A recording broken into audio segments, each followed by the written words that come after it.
ever soccer match from Fitzpatrick Stadium.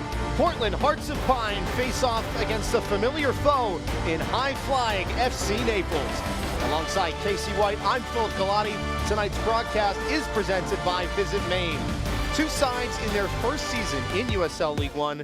As we take a look at the standings across the board, headed into all the matches tonight, FC Naples have spent plenty of time atop the perch. They currently sit in third.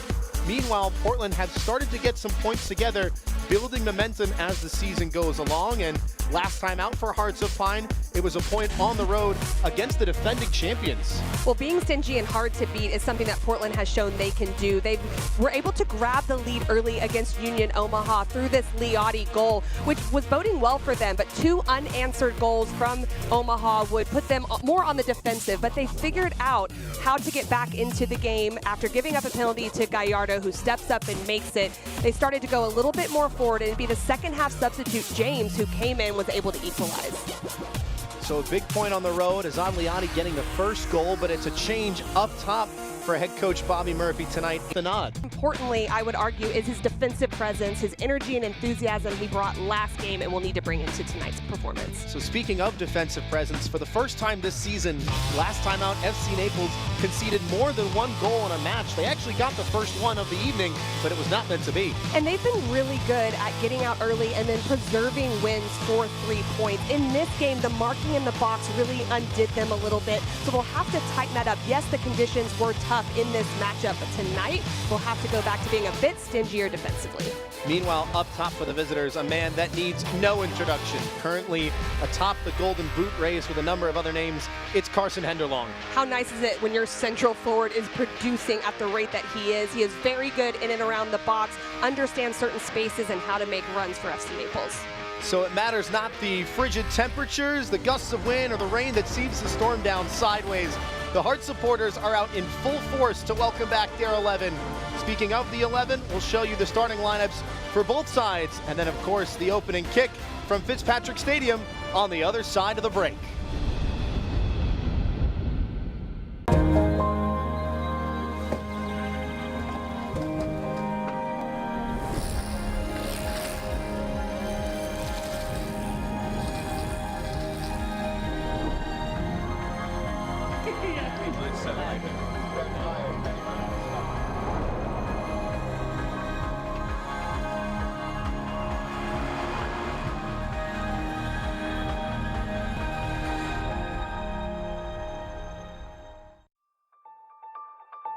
Partnership means a lot of things in this business, and that's the most important thing, is being in a business relationship with someone that you trust, and that's what Mimic does.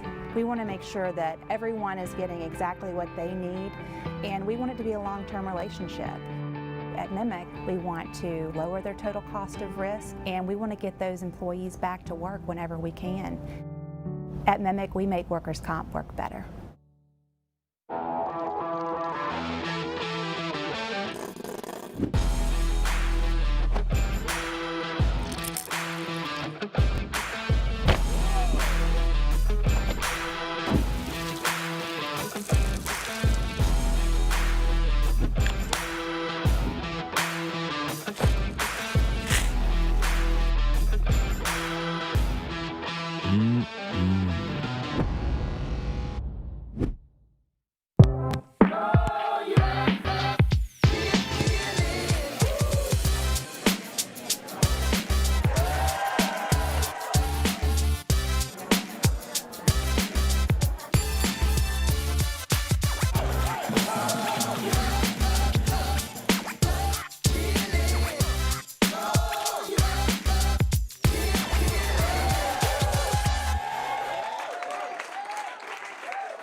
Tonight's match is brought to you by Visit Maine.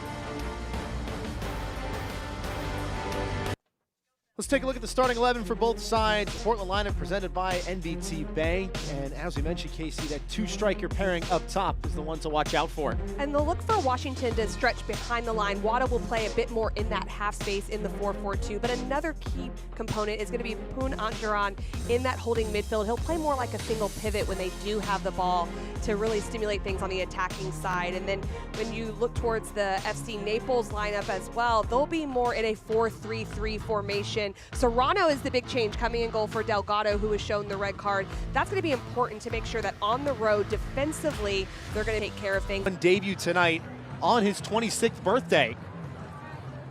Big shoes to fill. Lau Delgado's 4 clean sheets. Real maestro at the back in terms of organization and communication. Unavailable tonight, as you mentioned, one of 3 players serving a red card suspension that we're going to talk about in just a little bit. Portland on the right side of your screen, rather left in the all-white. It is FC Naples on the right in the navy blue. Lauren Aldrich is the woman with the whistle. The ball is on the spot. And the second ever soccer game from Fitzpatrick Stadium is off and away.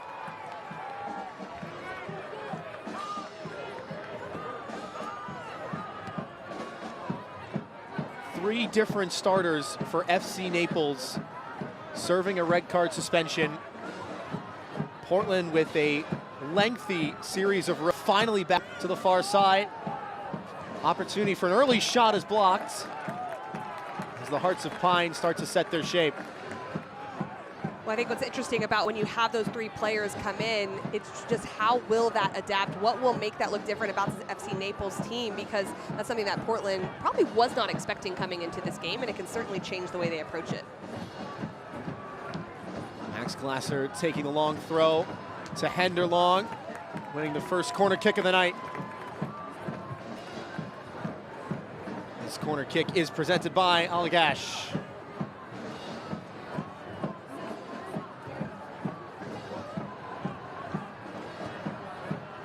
Carson Henderlong already getting his first few touches in the box. Nobody in the league has more.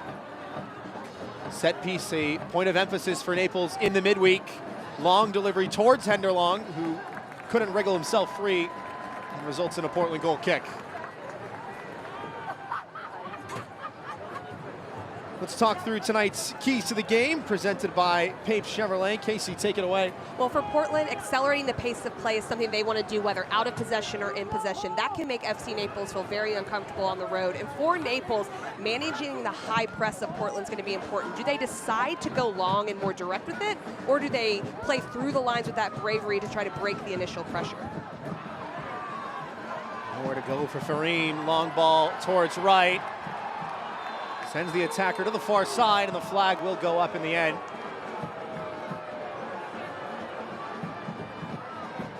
Ollie Wright back in the first 11, making his 3rd start in the league. Casey, a player that you've had your eye on in particular.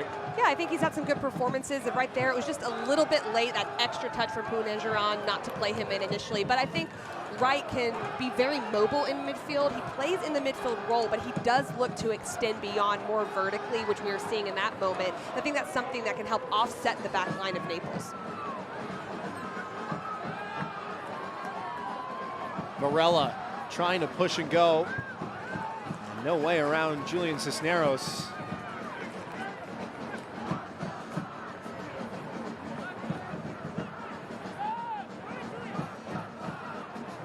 Back for Varela, trying to find shooting space, lays it off. Too many bodies in the box. But Portland already starting brightly. Took less than 2 minutes for them to concede in their first match at home. Head coach Bobby Murphy saying it's just the nerves of the moment at a new home and walking out in front of thousands of fans. All the players felt it. They managed to respond well, get a draw in that match. Well, I think what we're already seeing is the pace of play really high from both sides. With Naples coming off the loss, they're trying to get after it, and so is Portland. Varela for Wada, eyes up for the cross, standing it up to the back post. Contested header. Did it take a touch? It did not. But I love that from Washington on the back post. There's a little bit of a push you could see, but the energy trying to get there. This is Varela in the counterattack, finding Wada in the outside space. I like the decision for him to just float this in. You put it into a dangerous area, then it's up to your attackers to find the ball, and it was very close there early on. Titus Washington played his college ball at Seattle. His head coach, Bobby Murphy, described him as a very raw talent with a lot of upside. Spoke about how players who maybe didn't go to a big-name school have something to prove. Now he's got his shot in USL League One, in professional soccer, and he's a very difficult player to mark in the box.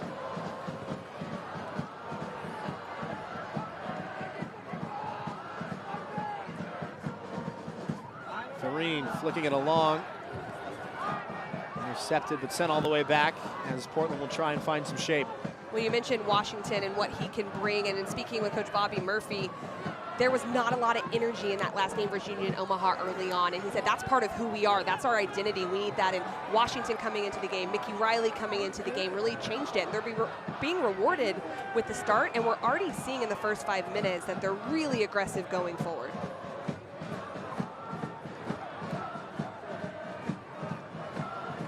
Vinberg wants to go forward, brushing by Henderlong, plays a good ball to the far side. A lot of space to explore. Worked out towards right, whipping it in. Player goes down, Varela trying to settle. And the whistle sounds.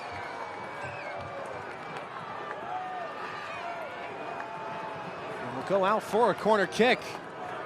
But I can understand the argument here a little bit. Washington had a really good positioning, had a little bit of that touch on his back where he went down. But again, it's that far post ball that's causing problems for FC Naples. And I think Portland can continue to look to try to float it in the back space. Nathan Messer will swing it in. The Englishman already with an assist on the young season.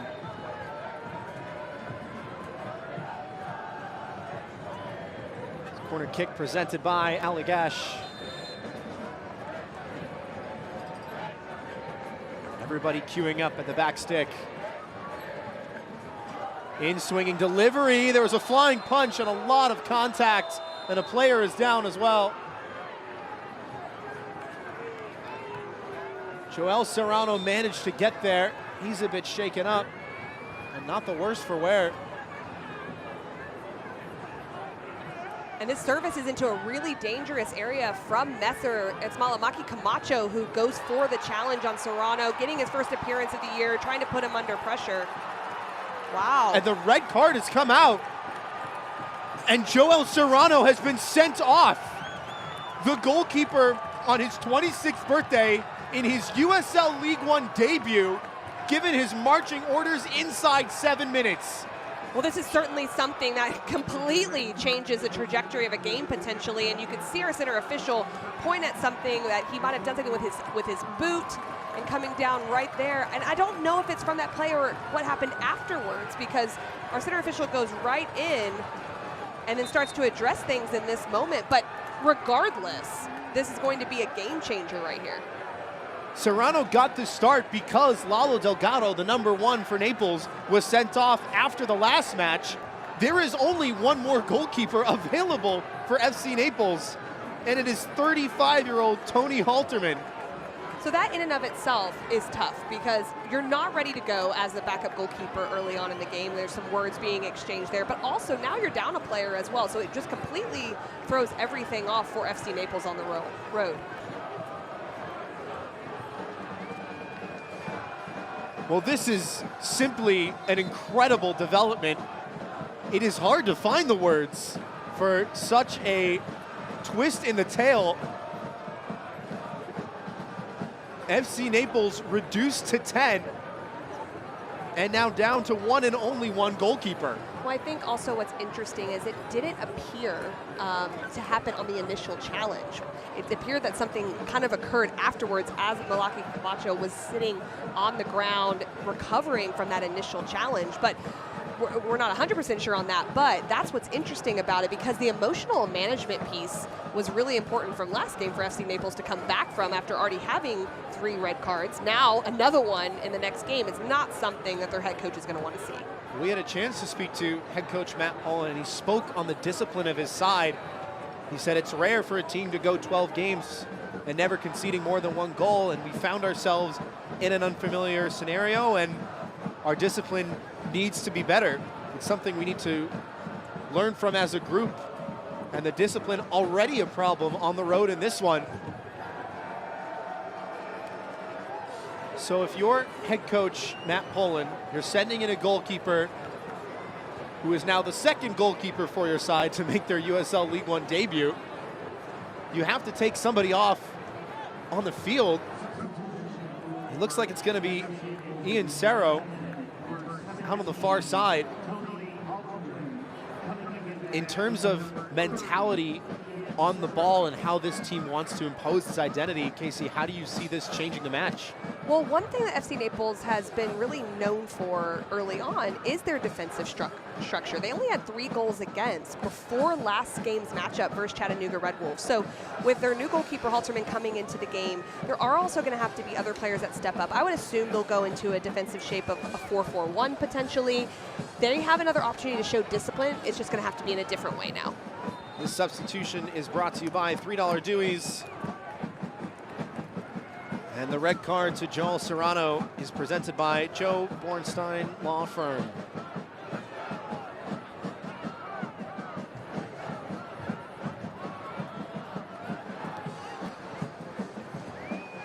So Tony Halterman, 35 years of age, has played previously with head coach Matt Pullen at Chicago House and as well in Finland.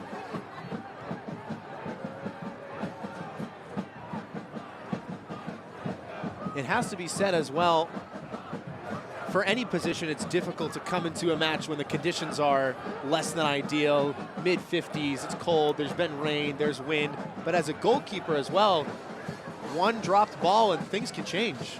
And I think to that point, they have to try to get him a touch early, his own teammates. Even just getting a touch with your feet, you feel a little bit more into the game. There's no time there to warm up. So his backs can help him by playing a ball back into his feet, getting him comfortable, and look for him to be vocal as well, get himself mentally into the game quickly.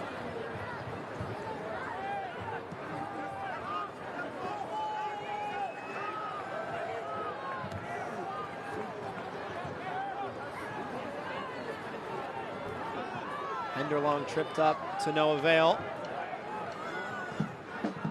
Tonight's injury report is brought to you by Maine Health. And both sides able to have a full, healthy roster, but a number of players unavailable for FC Naples. Most notably, we've spoken on Lalo Delgado, but as well as at the back, Jake Dengler, and no Jaden Onen in midfield either. Well, this is a big thing for FC Naples, especially now losing Serrano as well. And speaking with their head coach, the emotional management piece of giving up 3 goals in the last game and then the extracurriculars after the game as well, that affects them for this next game, because when you take out your goalkeeper and one of your starting center backs, defensively, it can be really hard to have players step in and fill that role. We had a chance to speak to head coach Matt Pullen, and he said the other side of that, of course, is that you get guys who are hungry for minutes, who have been battling week in, week out in training, who now get that chance to come off the bench, to start in the first 11. Casey, what does that mean as a player in terms of making the most of that opportunity? Well, that's what you look for. You train every day with no guarantee that you're going to play, whether you're a starter sometimes or someone off the bench. But when those things happen, while it's unfortunate for the team, as a coach, you hope for depth. As a player, you wait for that. You want those moments to show that you belong in that 11. Matt Pullen, the first coach in club history, previously spent time on the sidelines with Chicago House and brought a number of those players with him to start this journey in the southwest of Florida. Well, it was really refreshing to talk to him, I thought, this week with us, because he talked about, hey, you know, we didn't handle giving up multiple goals in a game. We haven't done that. We were tested, not just from a tactical standpoint, but how resilient can we be? How can we bounce back? Well, they have an opportunity right here to have some odds stacked against them again and say, okay, let's shore things up a little bit. Let's get our emotions under control and see if we can be hard to beat. A lot of players, when they go down to 10 men, can become incredibly difficult to beat because they just all elevate their game just that little percentage to be able to cover more ground. Wada took some contact from behind despite the protest of Henderlong. Sashi Wada, the lone Portland player to score at this venue. Hearts of Pine trying to change that. Numbers waiting in the area. Good ball in. Strong header away by Cisneros. Lopez intercepting. Couldn't slalom his way through.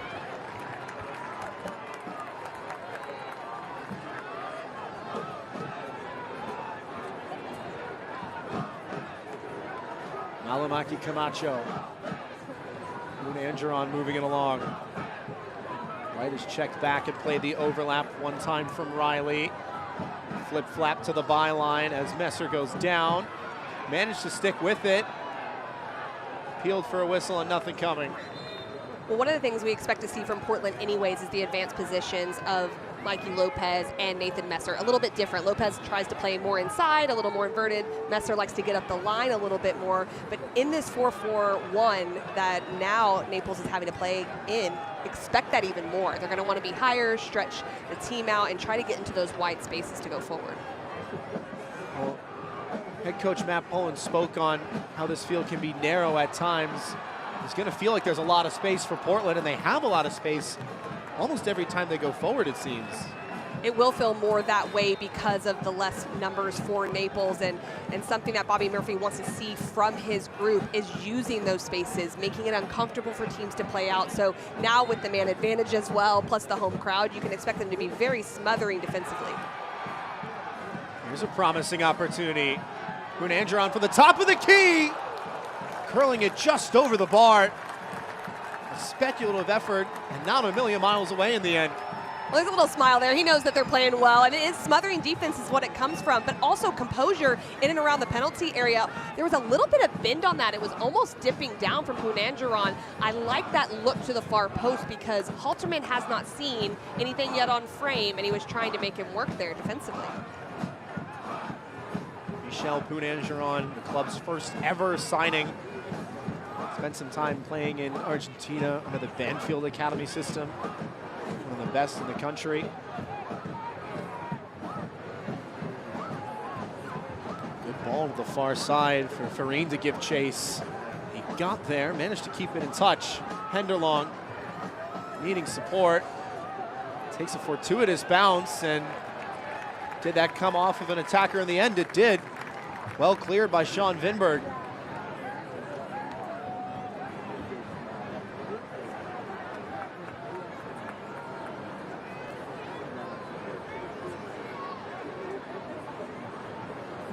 It was a frantic first few minutes. You mentioned the pace, Casey, to start this match. It seems now that Portland have been able to dominate a little bit more of dictating the tempo. But I do think, I'll be honest, that FC Naples has at least dealt with it well. Morella with a great touch. One too many defenders to beat. There's Breck Evans coming back across to cover. The man with more League One appearances than anyone else in the FC Naples squad. Lopez. Off of Cisneros. Portland slowly moving the ball forward. A chance for another set-piece opportunity. Well, I'd expect to see a lot of this from Portland. The wide spaces are going to be important for them. They're going to have to still pay attention to Henderlong, though, because they're going to look to try to break on the counter through him and play off of him. But with the man advantage, they should be able to keep that 2v1 at the back. This corner kick is presented by Outlagash. Messer was all ready to take it. Referee has seen something to take exception to. Lofted delivery, header across and just over. Once again, it's Titus Washington getting free for it. We're already seeing the aerial presence that he can be. And if you're Naples, you want to get one, maybe two players around him because he has won everything in the air. It's just a matter of time before getting this on frame. The ball a little bit too far outside the 6-yard box there to be able to get much power on it, but he is someone that is going to be really important for Portland on those set pieces. Just the second start in the league for Washington. His 6th appearance in total, yet to find his first goal for Hearts of Pine in USL League One. Deflected clearance. Henderlong lost it, but that's because the challenge was unfair. Rather no, the whistle goes the other way.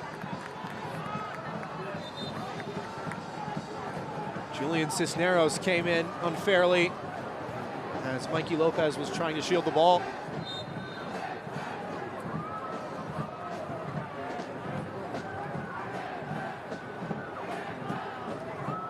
This is Ollie Wright.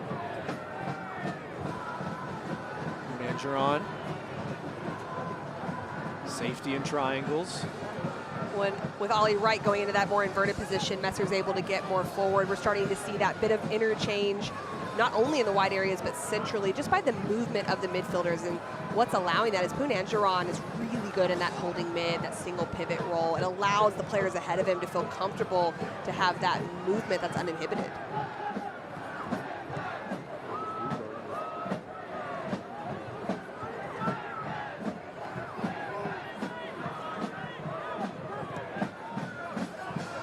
Long towards Washington, trying to jostle forward, and has done too much.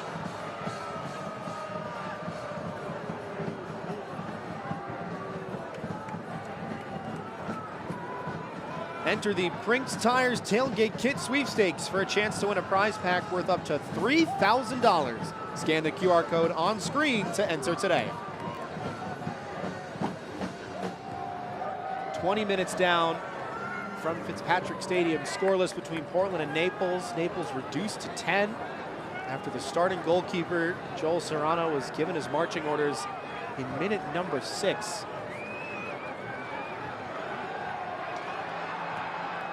Already the substitute goalkeeper, Tony Halterman, under a bit of duress. Manages to just get it free. Cisneros. 3 white shirts around him and wins a free kick. And really, Portland did a good job of just having a player advantage 3v1. I think there was a little bit of a tug in there that Cisneros was the recipient of the foul call. But it was good play out through O'Connor from Halterman all the way in the back. Cisneros right there. That little tug from Lopez is what's called in that moment. Not really necessary because of the number advantage. It's good play from Cisneros without a lot of help, and it was without a lot of numbers. Able to get a set piece opportunity. FC Naples very dangerous from these, especially with the conditions. There's always a chance for an unexpected hop, skip, or a jump. Chris Heckenberg stands over it. Lofted to the back post, bouncing down and scrambled away by Messer. Shot from way out is way wide in the end.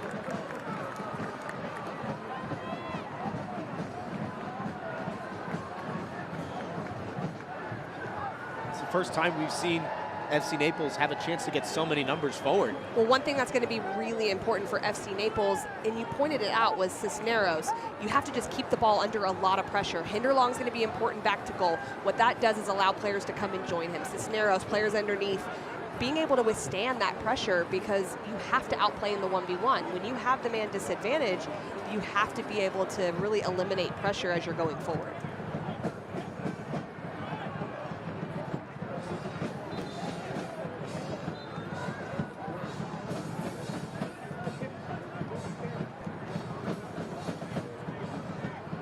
Mangeron thought about a long ball, instead playing it safe.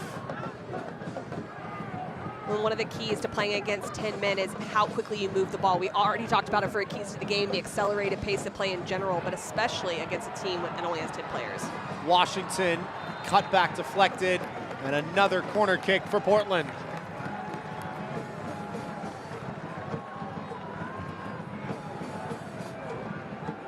Spoke about Titus Washington already a number of times in this match, making the most of his opportunity back in the starting 11.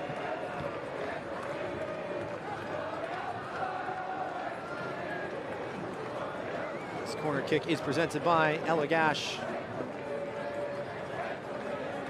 It will be Masashi Wada to deliver it. The Yokohama, Japan native. Right-footed delivery to the front post. Looked like Henderlong that was there for it, and the whistle will sound in favor of the visitors. I like the switch up of service, though. Most of the corner kicks so far have gone to the backside of the 6-yard box. When you go central or more to the near post or the central area, you're really testing your goalkeeper, you're testing the ability to clear out. So this is a good little switch up for me from Wada, but great defensive effort from Hinderloch to clear.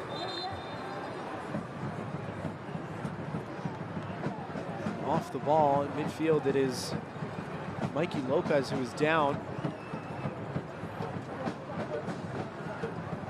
And head coach Bobby Murphy's hand has been forced early in this one as JT Kamara is warming up for his USL League One debut.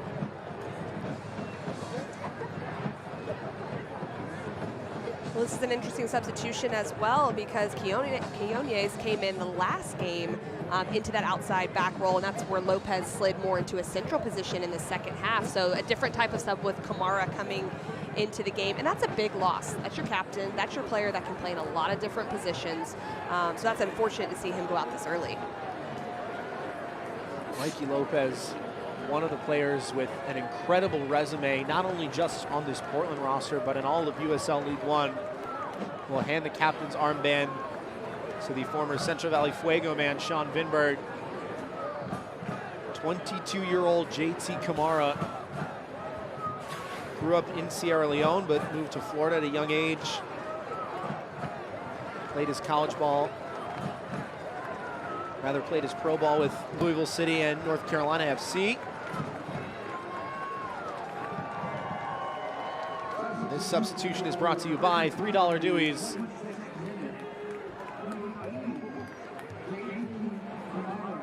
So an early change for both sides.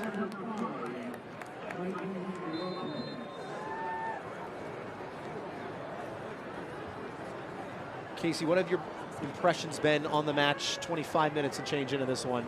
Well, the red card definitely changed things because FC Naples was going back and forth with Portland early on. But I'd like to see Portland really increase their speed of play. And what I mean by that is the ball movement. They're all working hard. That's a non-negotiable of how they play. They're all pressing. But how quickly can they move the ball to make Naples shift horizontally? That'll open up some spaces to go forward as the game goes on. Swing and a miss. Heckenberg with the foul tip. Washington on top of it, and on top of Ollie Wright as well. Managed to move it along. Varela has switched to the far side. Fernandez will shield that one out of touch.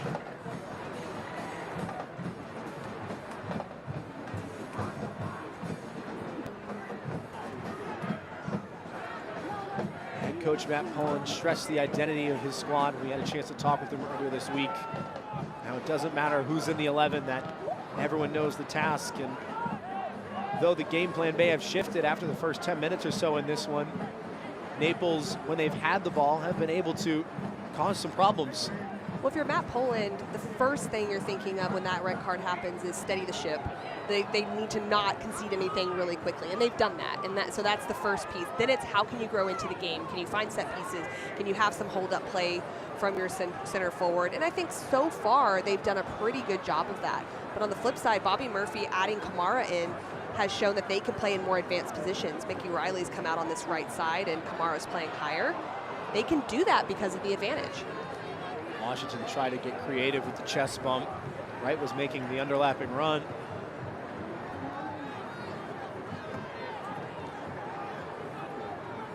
The USL on the CBS Sports Network continues on May 28th with a championship Western Conference doubleheader.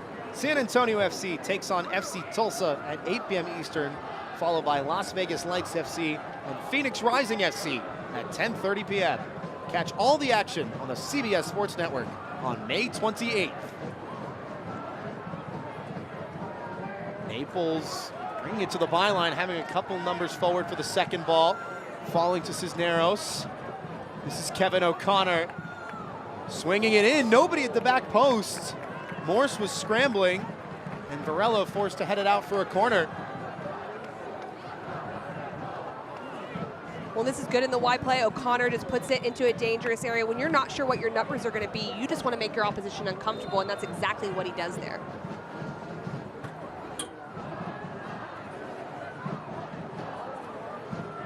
So the second corner of the night for the visitors. This corner kick presented by Elagash. 3 corners in favor of Hearts of Pine. Connor's delivery headed away to the top of the key and picked up by Kamara in stride.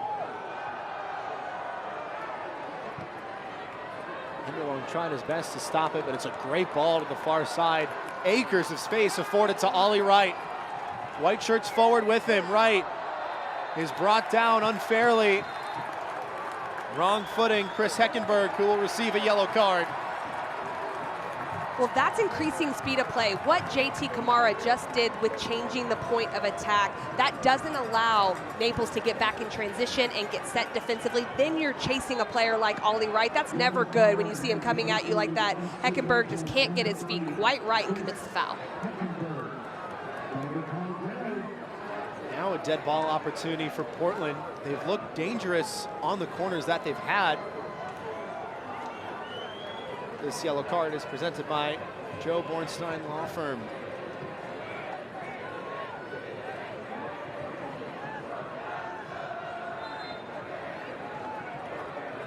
Sashiwada once again standing over it.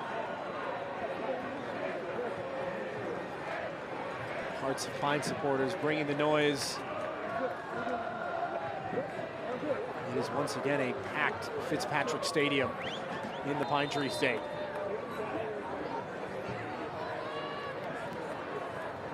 Wada to the 6 and caught cleanly by Halterman. That's a big confidence booster for the goalkeeper. It is, and you kind of want that first touch out of the air. And if you're Portland, you don't want that. You don't want him feeling comfortable. So putting more opportunities on frame, getting the service right, that'll be important for them in the attack. Heckenberg onto it. 5-on-4 opportunity. Goes it alone. Will fall towards O'Connor, who goes down, but commits a foul instead.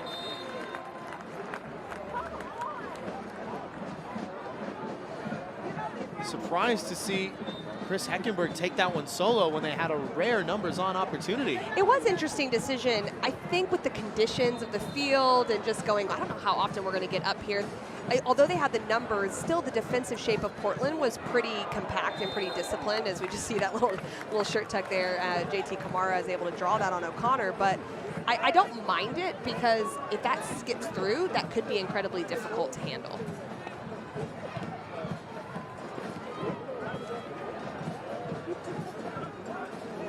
Wada moves it along for Washington.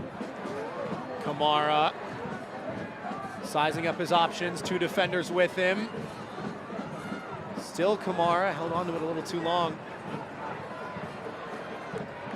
Vinberg to recycle. Urges to shoot from distance, bouncing around. Falling on top of it is Halterman.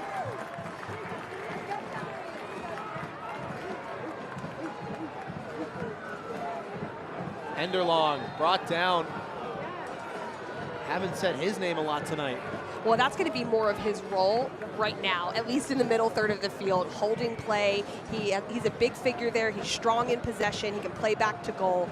And yes, he still might be called upon to have that one moment where he can deliver. We know he can, so they're going to have to be aware of that. But more of his role is definitely going to be possession in the midfield third to give players behind him a little bit of rest. And that's exactly what the best in the game do. They only need a half a chance or one skip of the ball to make their mark on the match to grab 3 points.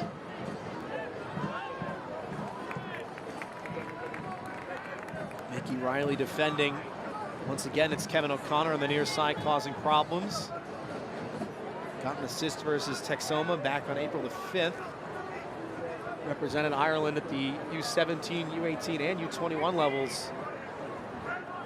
Cisneros looking for a launching strip.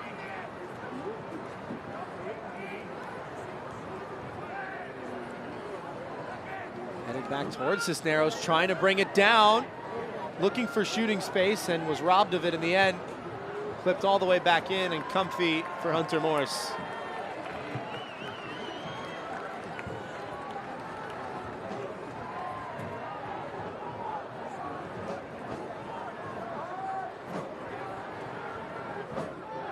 Andron afforded a lot of time.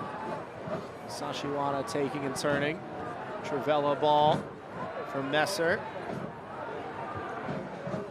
Well, I like this, though. I like the build-up play through the middle third. It's been pretty vertical, so now there's a bit more horizontal play, which I don't think is a bad thing when you're playing against 2 blocks of 4 that you're trying to shift defensively.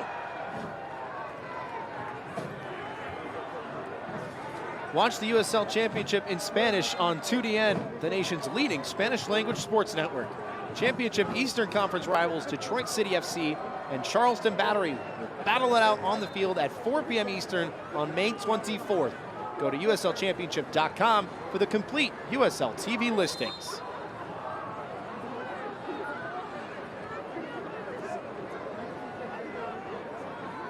'35th minute now. Philip Galati, Casey White with you, still scoreless at Fitzpatrick Stadium. Portland have had the lion's share of chances, but in the end haven't looked all that likely to find the back of the net just yet. Casey, what's got to change for them? There's not very clear opportunities that are coming. I think when you're playing against, like I said, the 2 blocks of 4, using the wide space to get in line, finding plays across, cutting balls back, things like that, are the more clear chances. Because if you don't draw players out into the wide spaces, they're just going to sit there, and then you're not going to be able to create as much going forward. So that's something they can definitely look for. Farine sticking with it at the edge of the area, keeps his footing, 3 white shirts around him, and earns a corner kick for his efforts. Real hustle play from Andres Farine. Colombian scored and assisted for the last time back on April the 12th against Richmond. This corner kick is presented by Elagash. Swung into a dangerous area. Morse took some contact. It's a free kick in favor of the Hearts of Pine. Well, this is a very similar ball to the goal they gave up against Union Omaha, just whipped into the back post area. That's what O'Connor does in that moment. And those are the very scary moments for Portland as they are dominating, but they have to be careful on those set piece and corner kick opportunities. Stay really disciplined in their marking. Finberg. Kamara. Munanjaran. Naples with numbers offensively. Trying to keep Portland pinned in here. Now forced to retreat. Wada on the prowl for Wright. Pass a little behind him, but able to corral it. Here's Kamara. Kamara along for Wright, trying to settle. Falling to Punanjaran, still alive for Portland. Kamara plays it in behind for Riley. The slide rule pass cut out. Ever since he's been introduced to the game, back in the 26th minute, JT Kamara has looked like a real creative spot on the ball for this side. Washington will find him. Kamara sitting down a defender, but managed to get just enough of the ball. And that a foul on the part of Mickey Riley. Cisneros a little bit lucky there. He slid right into where that ball went. And you're right, Kamara has been really good in the wide space. It's obvious he likes to go to his left foot. He's been going inside a lot. Almost gets Cisneros to commit in that moment. But I think the combination of Riley and Kamara could be good if he continues to feed Riley as he goes in the outside channel.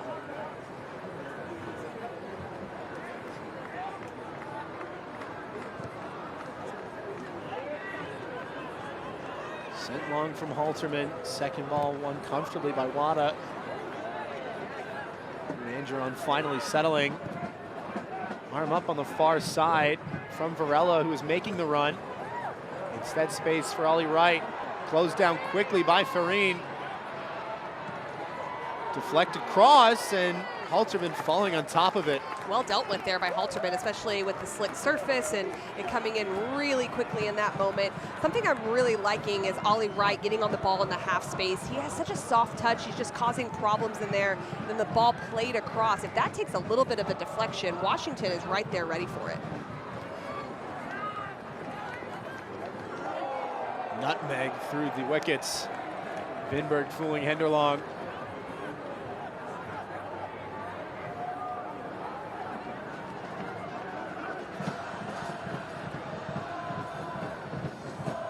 Portland bossing 70% possession so far in this match. Casey, that's to be expected. It is. I think now it's where do you get that possession to take you, and that's the important piece. That's why I kind of pointed out Wright playing underneath Washington. It's a great ball for Varela. Sliding challenge at the last from Max Glasser. He's a good one. Good outside to inside run. That's something we haven't seen in this first half, was the more direct play. That's not always going to be on very often, but they do almost catch the back line sleeping in that moment. Walter Varela, the Cabo Verde native, yet to get his first tally in USL League One for Portland. Played his college ball not far down the road at Bunker Hill. Corner kick presented by Allagash.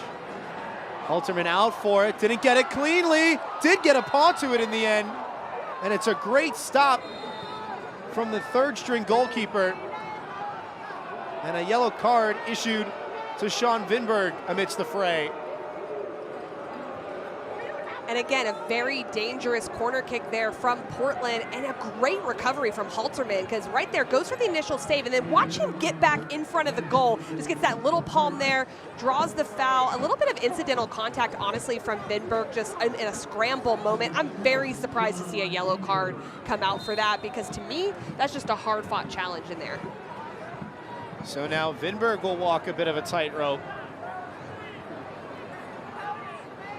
One of two players on a yellow already, Chris Heckenberg in midfield for FC Naples, the other name in the pocketbook.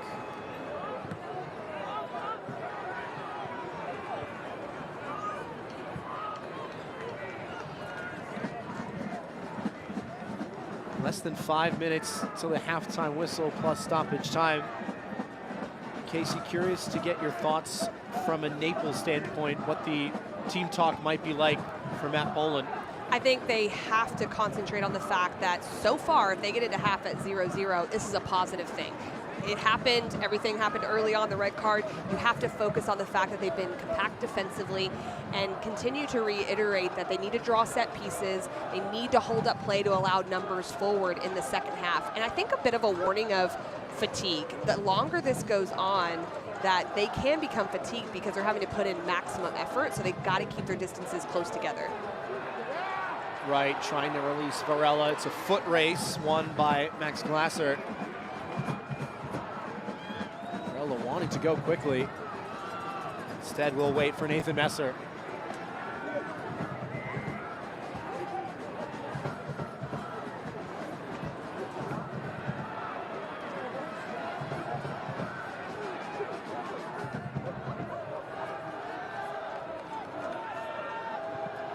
No pressure on Vinberg and Lalamaki Camacho in the back, so he can get even higher in possession, just create more of an overload.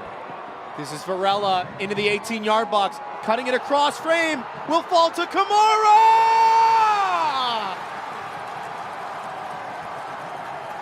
Portland find the breakthrough!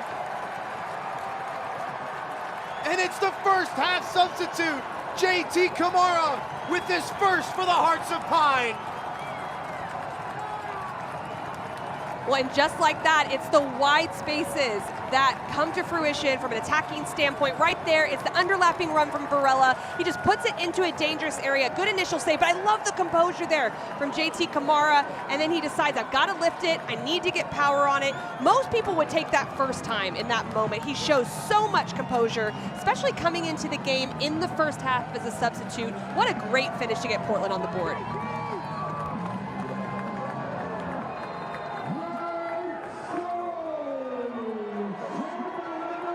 This goal is brought to you by Town & Country. JT Kamara, born in Sierra Leone, moved to Florida, 22-year-old with his first of the campaign. And that is the exclamation point that Portland have been searching for in this first half. Well, that's what's really interesting. We were talking about what's the team talk going to look like for Naples. It completely changes, in my opinion, now. There's two trains of thought. You can either say, let's keep it tight at 1-0, stay compact, and we'll take our chances with set pieces, counterattacks. Or you say, you know what, let's just go out, let's go after it and get more numbers forward. The risk in that is that it could turn into 2 goals if Portland can change that and use the spaces to create more opportunities forward. So it'll be interesting to see what they choose to do. Kamara with a bit of swagger in his step now. He's feeling it, huh? Why not?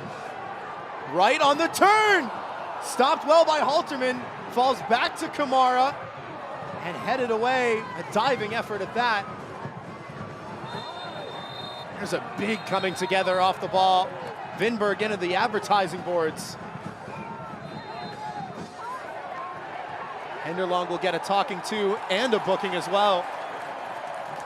Well, I think what's really interesting is when you book Vinberg for the almost incidental collision against Halterman, you are trying to protect a goalkeeper in that moment. But then something like that, a little bit more aggressive from Henderlong, it's hard not to show the yellow card. I don't know if I necessarily think that, but looking back at this last one, look at all that water coming up in that moment. Riley not able to get on it. Kamara looks to try to get it to the back post. It's not a lot in that, losing the footing. It's a foul, don't get me wrong, but I think Henderlong just putting Vinberg under pressure in that moment. This yellow card is presented by Joe Bornstein Law Firm. As the 45th minute has come and gone.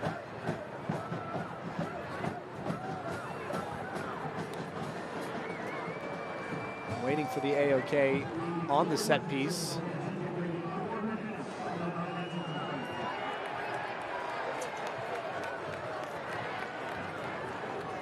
It looks like it will be Michel Poon-Andron to take it as we enter the first of 4 minutes at a minimum.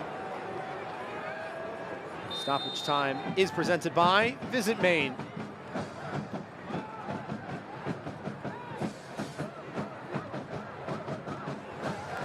Right directing traffic off the ball, pointing exactly where he wants it. One-time ball is a good one for Varela. Creative pass, not finding its mark, and instead a foul. Right in front of some of the most fervent Heart supporters. So this is just really interesting because the way the game is trending from a foul perspective, it actually can work against Portland. Having the 1-0 lead, they're going to have to show some real composure because they love to press. But the more fouls that they commit, up there it's not going to really hurt them. But if they're doing that in their defensive half, they have nothing to gain from that. That is what FC Naples wants. So as they go through the rest of this half and into the second half, they have to pick and choose their moments based on how the game is being called and how tight it is. So far, it's just Sean Vinberg on the yellow card, as Morse will shuffle that one off without much of a fuss.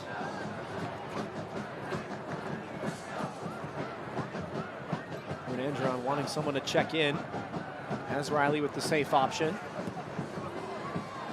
Sent long by Vinberg, Washington underneath it. Falls kindly to right. Creative header. It's a good give and go, instead the other way. Hernandez dispossessed. Right. Sees the space out wide for Varela. Wants it back. Varela gonna keep it himself. Leaves it behind for Wright. And it took a skip right as he went to strike it. Sent over the frame. I really like this midfield combination. Wada playing a little bit deeper with Poon-Andron. It allows Wright to play in a more advanced position. Look at the creativity from Varela. Just leaning back a little bit too much. He got more of a connection on the last one he took, but this kind of interchange you see in the attacking third bodes really well for what they can do, and especially going into the second half. Ollie Wright, a player who was raised in a number of England's best academies, including Fulham, Brentford, and Queen's Park Rangers. Making his third start in the league. Yet to find his first goal contribution in USL League One. Into the final minute of the 4 at a minimum. Naples with the giveaway, and now Portland throwing numbers forward. That's a big collision and will likely be a yellow card. Fernandez with the tactical foul and the punishment.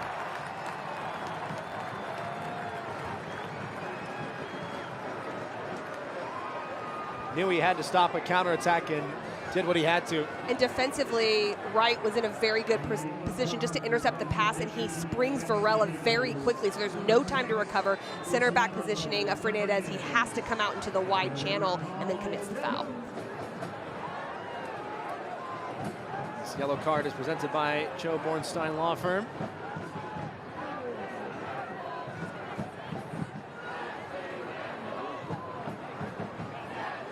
Wada standing over it, right to his right. It'll be Ollie Wright with pace towards Washington. Free header wide of the far post. Washington's almost trying to be too perfect on this. You just want to direct that on frame, but what a dangerous opportunity there right at the end. How nice would that have been for Portland if this goes in? It's a great service. Halterman is really just stuck to his line because of the trajectory as that hits Washington's head. It could have been 2, but it is still a 1-0 advantage in favor of the Portland Hearts of Pine. Casey, your thoughts? Well, I think Portland's done really well. They got the goal they needed from Kamara. FC Naples now has a decision to make. Do they come out or do they just keep it as tight as they can on the road and try to keep themselves in the game? Well, we've got plenty to talk about at halftime. We'll have the first half highlights, news and notes, and so much more. An action-packed first 45 from Fitzpatrick Stadium. JT Kamara, the lone difference maker in frame number 1. Portland with a 1-0 advantage over Naples. We've got plenty to talk about. Before that, we're going to step aside for a quick break. See you soon.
Broccoli is my favorite thing. That's the OG superfood right there. Fresher is healthier. So Hannaford has that going for them with us in Maine. We've been doing business with Hannaford for my whole life. Our roots here in Aroostook County are very deep. We were a potato family until broccoli was introduced. We'll cut something today and literally we'll be at the store tomorrow. It doesn't get any better than that. At PAPE, we've dedicated over 50 years to making sure you do better. That means better prices you can always count on. It means you'll find extensive inventory. It means you can expect top-notch service. And most of all, it means you'll work with a team that listens to what you need and makes it a priority. So why are we so driven to make sure you do better? Because at PAPE, the only thing we love more than cars is people. Tonight's halftime is presented by Hannaford. 1-0 Portland over Naples through 45 minutes. My goodness, what a first half, and what a week it's been around USL League One as we take a look at the goal and the save of the week.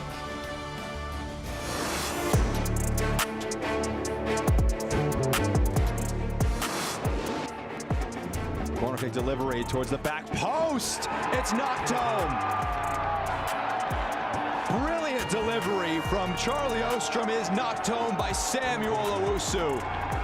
And Owusu has his first for Omaha.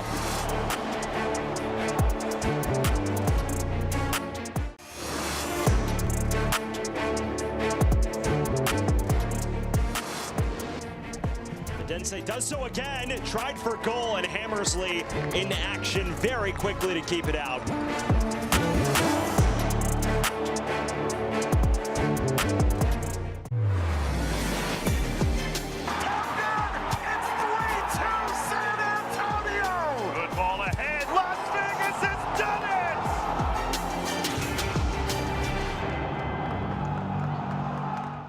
Pain doesn't care who you are or why you hurt, but pain can be mastered if you know the way.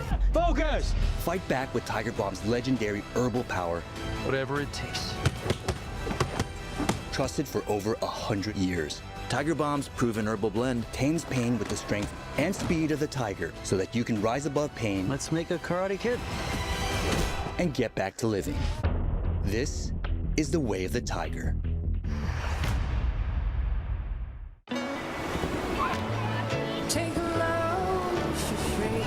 Today we went to the beach, and it was totally worth it. Stay 3 nights this summer at Best Western and get $50 off a future stay. How does Crystal Geyser Alpine Spring Water keep you in the game? We always source our water directly from the natural spring to fuel every body, no matter how you like to move it. So whether you're chasing your goals or just staying active this summer, make sure to stay hydrated with Crystal Geyser Alpine Spring Water. Always bottled at the natural spring source. Who wants that smoke? You want that smoke? Look, I ain't playing, I'm saying this ain't a joke. There ain't no bluffing, I'm calling you out for show. It's either all in or nothing, I go for broke. Who wants that smoke?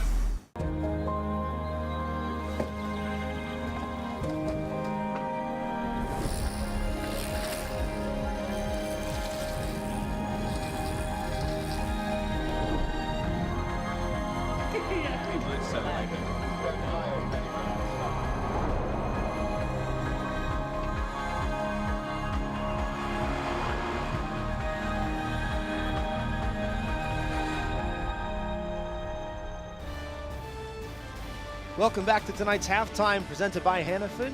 Casey White, Philip Galati, after a action-packed first 45. There's a lot of words we could use to describe it, but we'll take a look first off around the USL League One, and Umaru, the former Cameroonian Footballer of the Year, with the first hat-trick of the season, coming off the bench to rally Charlotte past Westchester. Meanwhile, for Nathaniel James, he scored off his first touch to capture that critical point against Omaha. It speaks to the depth of this Portland side when a player with the talent of Nathaniel James isn't even in the 18 tonight. It absolutely does, and another substitute tonight coming in and scoring in Kamara, and then Corpus Christi as well, coming into League One for next season. Always great to see the league being able to expand and bring in new franchises. So plenty more to talk about, especially the first half highlights as well, which we will bring you on the other side of just one more short break. Stick with us for that and more. See you soon.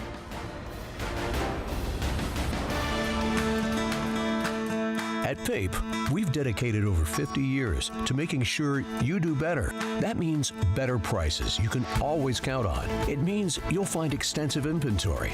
It means you can expect top-notch service. And most of all, it means you'll work with a team that listens to what you need and makes it a priority. So why are we so driven to make sure you do better? Because at PAPE, the only thing we love more than cars is people.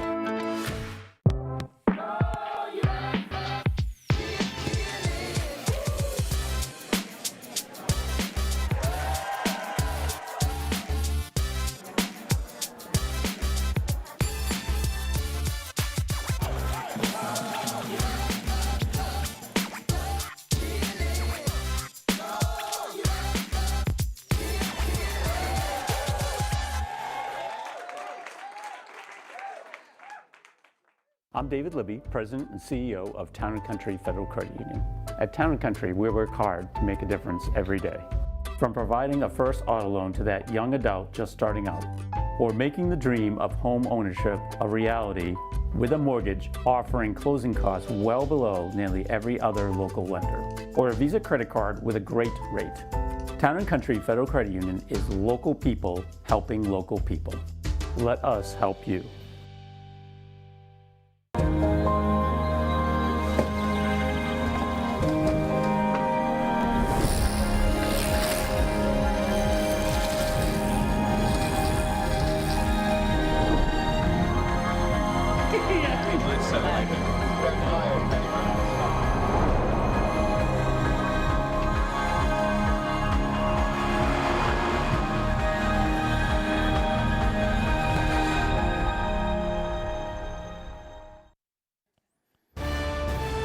This halftime is presented by Visit Maine.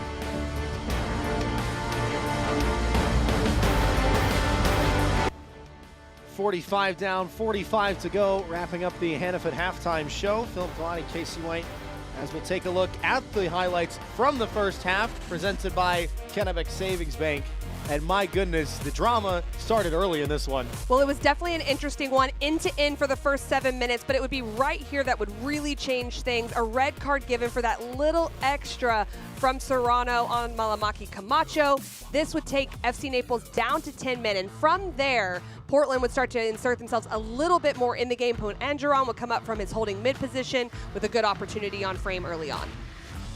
16 minutes gone, and Portland Hearts of Pine on the gas, but it wouldn't be until the 43rd minute where they would find the breakthrough. Messer and Varela did really well all half in combination there, but it's Kamara who steps up on the back post area. The deception that he uses right here and the control as he's sending players the wrong way. O'Connor not able to stop him. A great finish and a very deserved celebration.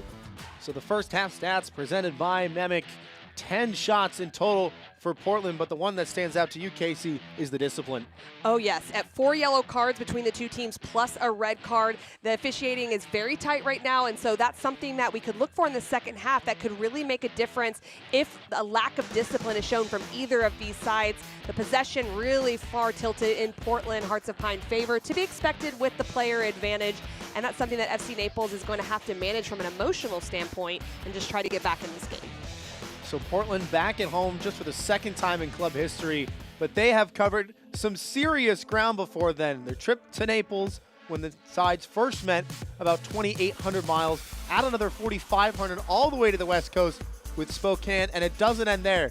Back down to the south in the Peach State with 2,000 miles to South Georgia Tormenta. How about another 2,600? It is a staggering total, just shy of 12,000 miles traveled by this side this season. That's more than the circumference of the earth. You're definitely not seeing that very often, and you take a look at that. What can you fit into 11,876 miles? A lot is what you can fit. 172 Portland mains, 181,000 plus Fitzpatrick stadiums, and look at that amount of pine trees. That's a lot of fresh air. It is, Beautiful. it is. But in all seriousness, that's very difficult to do. You're not going to see a road trip that often like that. So you can expect that they are excited to be back home here in Maine and being able to play in front of the crowd that we're seeing here tonight. Well, you had a chance to speak to head coach Bobby Murphy in the midweek, and he said when they took that long trip to Naples right at the beginning of the season, since then, the biggest thing about his side, they've learned to suffer, which when you first hear that, you have quite a visceral reaction saying, oh, that might not be something you want your side to do. But on the other side of that, when they make that 4,500-mile trek to Spokane and they get a hard-fought match there, then they come back to Union Omaha, no sleep, 2 days in fact, on the road against the defending USL League One Cup champions. They come back twice to get that point on the road. Now that they have learned to suffer, head coach Bobby Murphy says that has made his side stronger. I think most veteran coaches like a Bobby Murphy would say you're going to have to suffer at some point in the season, so let's do it early on. Let's see what the team's made of. Let's see where some of our cracks are, and let's see how we can respond to that. And that's exactly what Portland has done. And yes, they're still trying to get that first win in USL League One, but they've figured out how to be stingy on the road, dig out ties when they've needed, and I'm sure that they're happy to be back home, well tested. Well, this is a test that they have faced a couple of times with the lead, with 45 minutes to play. However, Portland Hearts of Pine have never captured all 3 points in USL League One. What do they have to do in these next 45 minutes, Casey, to get over the line for the first time in club history? I think they have to be ruthless in the attacking final third. They have to find that second goal, especially when you're talking about halftime. Right now, what do they have to do? If you ask me with 10, 15 minutes to go and it's a 1-0 lead still, I'd say, okay, now see out the 1-0 game. But it'll make their life a lot easier if they can push for that second goal being a player up.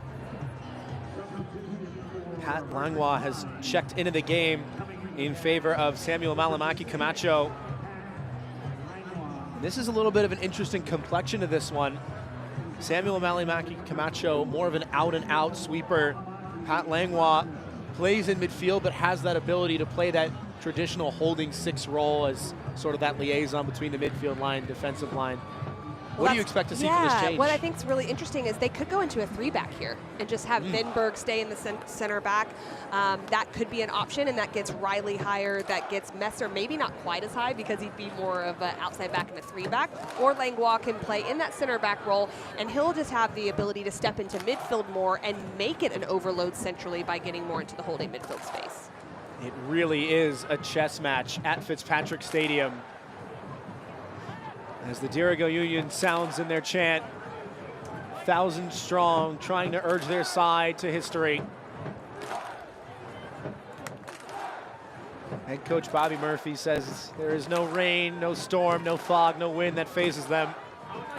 They came out in full force early for the season opener through very similar conditions. It is once again a very Maine type of day in the Pine Tree State. They're ready for the second half kick. All eyes on Lauren Aldridge for her whistle. Hearts of Pine on the right side of your screen in the all-white, attacking to the left. And Punanjaran will get us back rolling once again.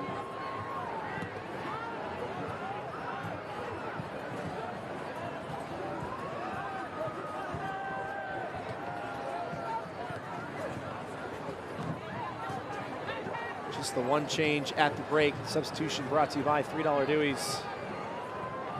Kamara, lovely ball into the box already. Deflected cross by Wada. Washington fighting for it. Farine second to it. There's the high stepping from Langlois already. It does look like he's going to be in a traditional 4-back in that center back role, but his ability to read the game and step in there probably a little bit more aggressively than a traditional out-and-out center back is something that can provide numbers up for them in the midfield space. Langlois, part of that back four, formerly of Northern Colorado Hailstorm, the team that captured the inaugural Jägermeister Cup. Breck Evans was his former partner at the back for that championship-winning side. He's now the anchor point for FC Naples. And the goalkeeper from that side, that was Lalo Delgado. Acted really well being called on in that moment.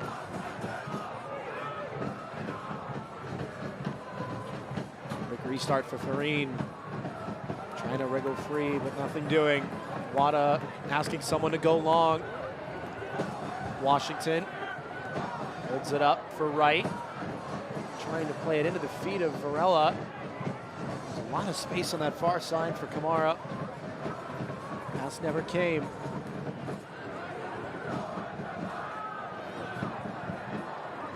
Fervent run on the part of Cisneros. Connor arrived late in support and unable to continue the attack.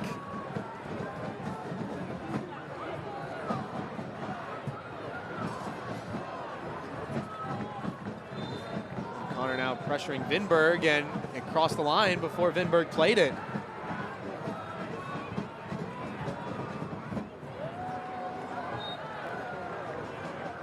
That could be a big decision on that far side. Oh, absolutely. I mean, they like to have these long throw-ins. That just becomes a set piece in the opposite direction. You can see players now joining up at the top to create numbers.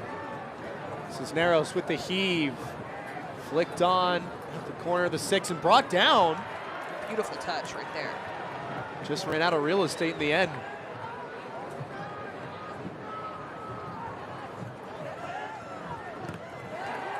Great press by Washington. Stifling the chance and plays a good ball in behind. A fraction ahead of the run of Ollie Wright. Halterman in just about the right blade of grass to intercept that one. It's great effort from Washington, but I'm more impressed by the vision of just taking a quick look over his shoulder, realizing that Wright was going to be streaking down through that central channel. Didn't quite connect technically, but he sees the opportunity there. Perpa. Thought about a go. Cruyff's turn onto his right. Flipping it through, and it's a good sliding challenge by the second half substitute, Pat Langlois.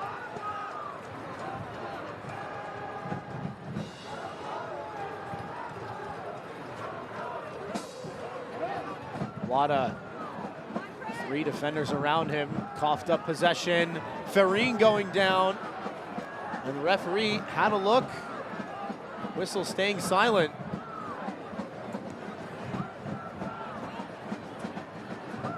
then sent long and kept in play. Overlapping run cut out.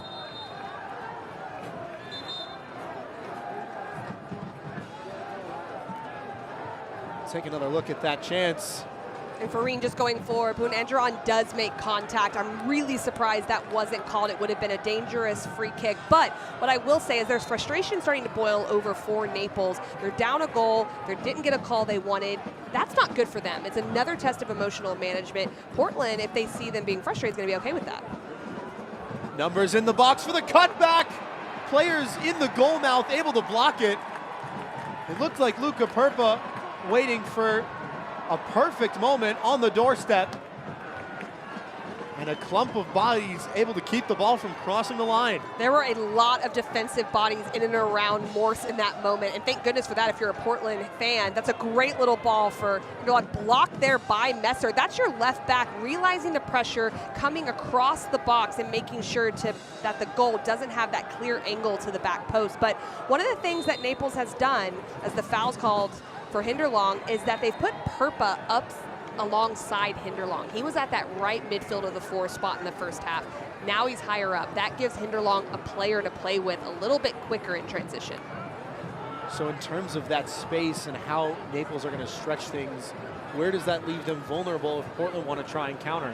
It really is the wide spaces, because now instead of having a bank of 4 across their back 4 in front of them, now it's only 3. So they have to play a little more narrow. So Nathan Messer getting forward is going to be important, and then the organization of Langlois and Vinberg underneath as well. Heckenberg doing just about everything he could to keep that ball. Does well to win a foul. And you mentioned, Casey, the importance of set pieces. It's a good chance now for Naples on the dead ball.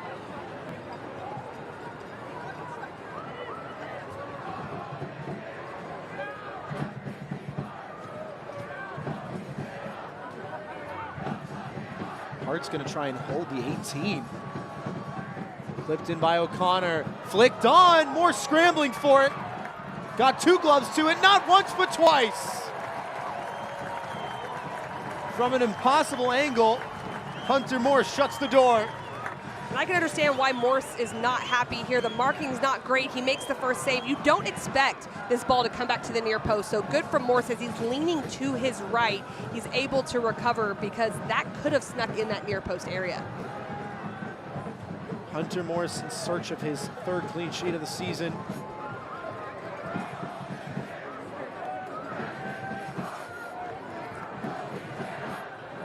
Select is proud to be the official match ball supplier of the USL Championship. From the Academy to the big league, Select is there every step of the way. Visit us.select-sport.com for the latest Select product specials and more. Select, the player's choice.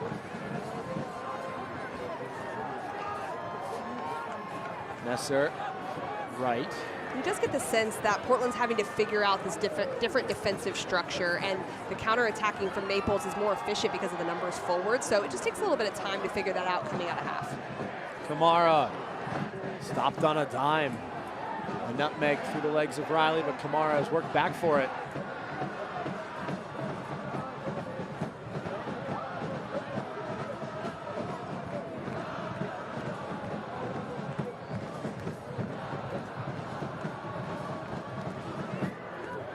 Messer gets the 1-2, space centrally, and brought down by Heckenberg, who is on a yellow card. One of 3 Naples players, in fact, on a booking. That's great composure, because it looked like Messer was out of control going into the midfield space. Heckenberg shuts it down right here, just decides to stand on it, use the momentum against Heckenberg in the midfield.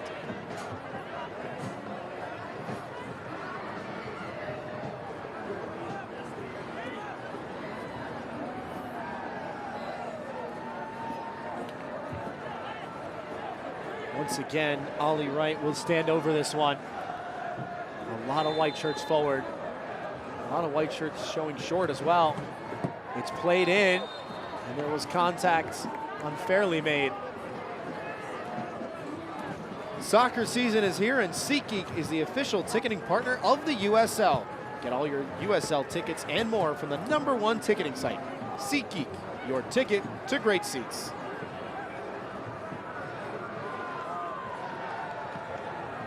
Bergeron trying to release Washington on the turn. It's a foot race. The striker will get there first. Only one man in the box to aim at. Wada making the diagonal run, and the pass intercepted.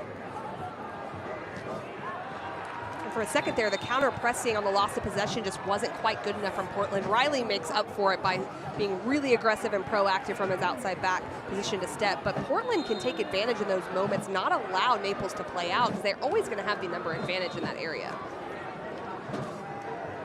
Naples do know how to play out and can play well with the ball at their feet, but we had a chance to talk to head coach Matt Poland earlier this week. He stressed how direct they want to be today, going long, not only because of the conditions, but also the field itself not as wide, especially now with one less player. They're not going to want to try and mess around at the back and play that route one pass early and often. Headed down, not cleared away, and it trickles over the line. Luca Purpa has equalized for Naples. And to be honest, it felt like this was coming. FC Naples has come out from half really on the front foot, changed their system of play with two front runners that are going out in the counterattacking transition. It's cleared by Vinberg, brought down off the chest, and just takes a little bit of a weird bounce on Hunter Morse, but that's what happens. Purpa doesn't take an extra touch. He does it in two, gets a really solid strike on frame, and sometimes that's what happens. We mentioned the conditions of this one, how it can wrong foot goalkeepers, but something has to be said about the quality of the first touch and the finish on the half volley for Luca Purpa's first goal in USL League One for FC Naples. Well, I think give Matt Poland, the head coach, a little bit of credit. Purpa was really in a defensive role in the first half, off on the right side, really taken out of the play just due to the red card and his positioning. Bringing him more centrally has put him in an area where he can be in a spot to really contribute from an attacking perspective, and it's highlighted there with that goal.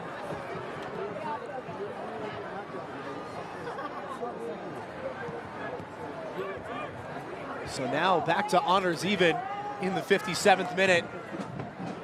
Naples wanting more. Henderlong forced Morris to make a play. Now Henderlong is in a heap, and the whistle does sound.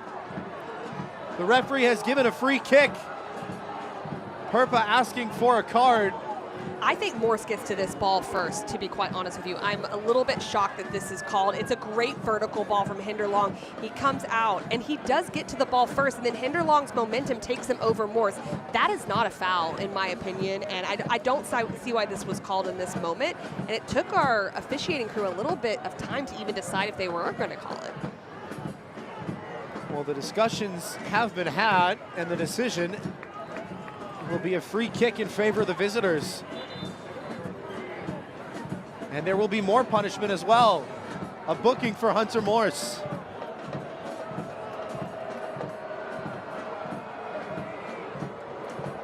And now the goalkeeper for the hosts in a bit of trouble.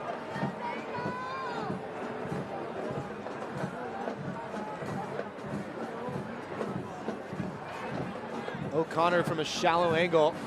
He's got a lot of goal to aim at. Plenty of options in the box if he wants that too.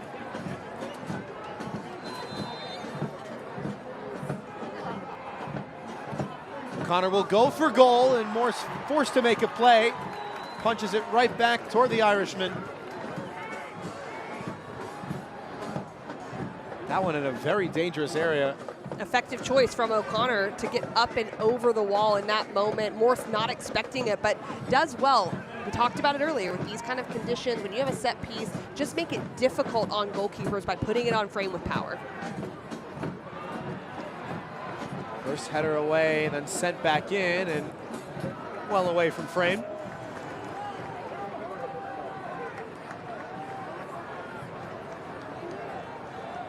Can't watch the match? Turn on Sirius XM-FC 157, North America's only 24/7 source for engaging soccer talk, including USL All Access on Tuesday nights. Plus hear live matches from the USL, MLS, Premier League, and more, all on Sirius XM-FC 157 and the new Sirius XM app. So this defensive structure right here, it's a 4-3-2, but it looks like a 4-5 at times. What that does is trying to eliminate play through Wada and Poon Angeron. In the first half, they got on the ball a lot. And so now we're not seeing them get on the ball as much, and it's making the center backs and outside backs be much more important in build-up play. Long ball's a no-go. Henderlund briefly winning the second before being dispossessed by Langlois. Nice feint to sell the defender. Had Ollie Wright open to his right. And there's a miscue at the back, and that's a wild hack from Messer. That might be a card, and it is. Now that is a card right there in transition. Messer is way too composed and a bit nonchalant in that moment. Gets dispossessed, and then he just lunges for the foul. Right there, Farine gets a touch. Obvious foul, obvious yellow card as he's going in transition. And he may be lucky that Sean Vinberg was behind him. Otherwise, if he's the last man, that might be denial of a goal-scoring opportunity. Yeah, pretty clear that Vinberg was in a position to be able to go, so really no need to even commit the foul necessarily in that moment. But it's natural as a player when you make a mistake in possession to want to stop that threat of attack right away. So now, both center halves, Nathan Messer, Sean Vinberg on a booking, Hunter Morsley goalkeeper as well for Portland. Chris Heckenberg in midfield, Gustavo Fernandez at the back, and Carson Henderlong up top for FC Naples, all also in card trouble. It's been a long time since we've seen a clean 50-50 in the air from a set piece. That's true, and all of this disjointed play is better for FC Naples. They're the ones at the disadvantage. The more that Portland can get in a rhythm, the better it is for them, as then you start to identify spaces that you can create those 2-against-1, 3-against-2s because of your man advantage.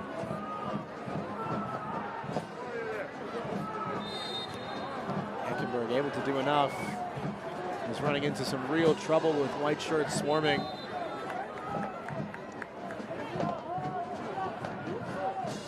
This is where momentum and emotional management is so interesting, because in the first half it was 0-0.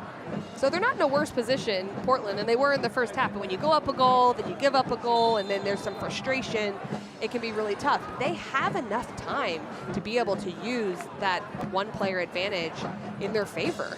But you can tell that they're getting a little bit frustrated now that Naples has made it a bit harder. And that has been the story for Portland this season. Head coach Bobby Murphy has spoke on how, as the season has gone on, their expected goals, their offensive output has been getting better and better.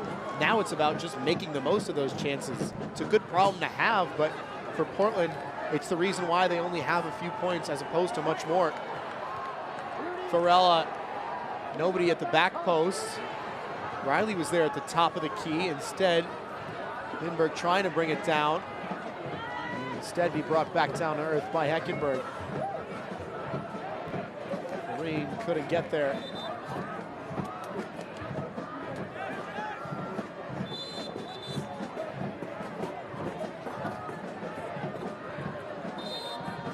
'63rd minute from Fitzpatrick Stadium. Philip Galati, Casey White with you. His second ever match on home soil for Hearts of Pine.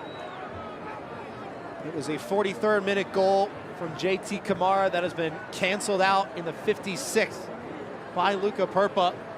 Both players getting their first in League One this season. Messer wrong footing Farine. Messer with another nice move and couldn't continue the run. Nathan Messer, how many times have we said his name tonight? He's been really proactive getting forward in the space in the wide channel. The more he can do that, the better. It allows Ollie Wright to play more inverted and be in the inside space, which is where naturally he feels more comfortable as well. An Englishman by trade, but with deep connections to the New England area. Messer played his college ball with the Friars of Providence down in Rhode Island. Played formerly with Rhode Island FC, scoring his first professional goal for them. Also played in USL League Two with the Vermont Green. And now finds himself in the Pine Tree State. There's a big 50-50 as O'Connor goes down and cries foul. A little bit too much love on the part of Mickey Riley.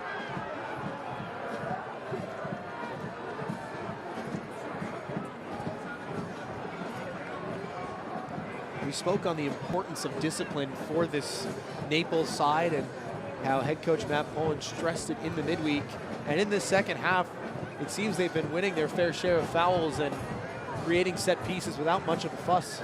Well, they have done a really good job. I think when they get the red card that early, you can go one of two directions, and they've gone in a positive direction.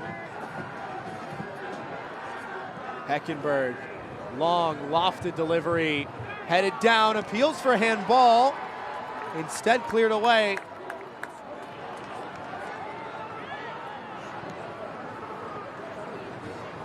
Halterman forward, big header on the part of Mickey Riley. Take another look at that handball shout. Casey, what do you see here? Well, the ball goes to the back area, and to me, that's in a natural position. His hand is not extended. It's down by his side as he jumps. That's what you would do. So for me, that's a no call.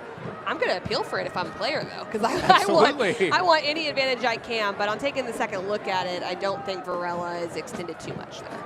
We've seen 2 penalties already today in USL League One, both for forward Madison. They were able to score one. The other was saved. 1 won the final in that match with Westchester, another expansion side. Ollie Wright couldn't hopscotch between 2 defenders. Now Heckenberg on the prowl, taking space centrally. Going down and play goes on. Switch over the shoulder of O'Connor.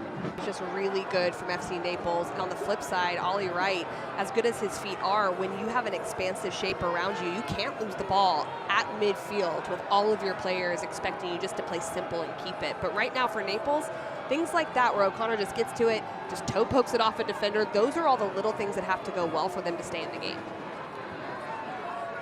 Corner kick is presented by Elagash. In-swing delivery from Heckenberg to the back post, and Henderlong fighting for it, but pushed down on his defender to do so. Henderlong looking to do anything he can to provide a little bit of separation. It's just the extension with the left arm right there. A little bit tight, but I can see why, because it inhibits them being able to jump on the back post. Therefore, he has no chance to defend Henderlong in that moment. Carson Henderlong on a booking, pleading his case, and we haven't said his name a ton.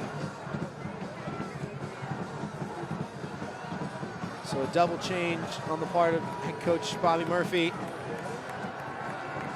Colby Quinones will come in for Mickey Riley at the back, and up top, Ollie Wright replaced by the main man, Azad Liati.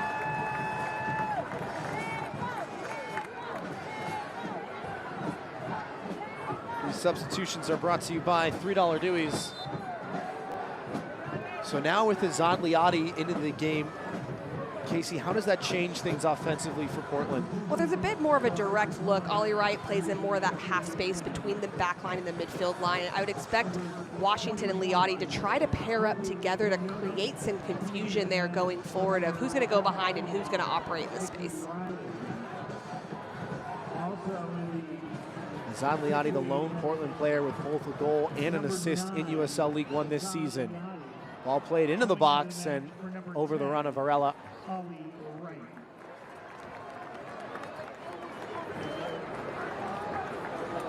eFootball is here. Live your dream, rep your team, and play as your favorite USL Championship club. eFootball is free to play. Download now.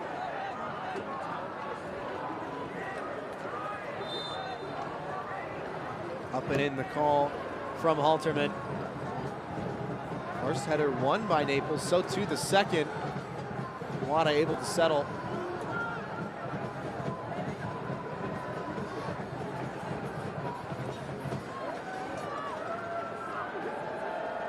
Well, when you have 2 forwards sitting off like Perpa and Henderlong are, you almost need your center backs to probe a little more. You can switch it side to side and get them to shift, but really it's off the dribble to get one of them to step out to free up one of the holding mids, and it's just not happening yet.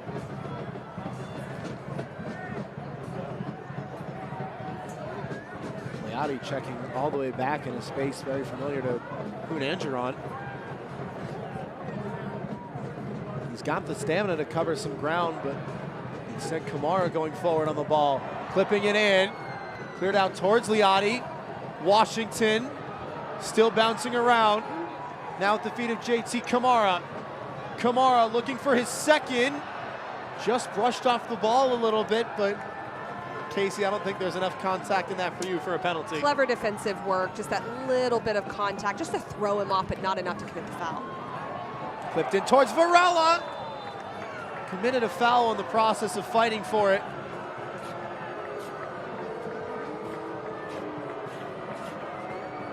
He's puzzled with the decision. But Naples escape once again. But these are dangerous services into the back post. This one right there, there's a little bit of a touch. It's Washington that does it, and that's not even a player that's challenging for the ball, so a bit unnecessary from the center forward. We said Titus Washington's name quite a bit in that first half. In the second, haven't said it as much. Is that just a matter of how Portland are changing their play style, or is it a matter of how the defense has responded to him? They haven't been able to penetrate forward nearly as much in the second half, and I think that's due to the tactical change of what Naples has done by really trying to eliminate Wada and Punanjaran of getting on the ball. They were dictating play, and if that happens, then your center forward's going to get more balls. They're usually going to be more involved in the attack. So I don't think that's really attributed necessarily to Washington's play compared to the first half.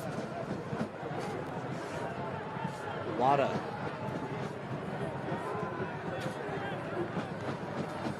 Langwa, long strides, looking to go forward every time he gets the ball. Left behind, but it's a good ball to the corner for Kamara. Searching for support. Has it short with Wada. Swung into the back post. Met in the air by Glasser. And cleared into the stratosphere.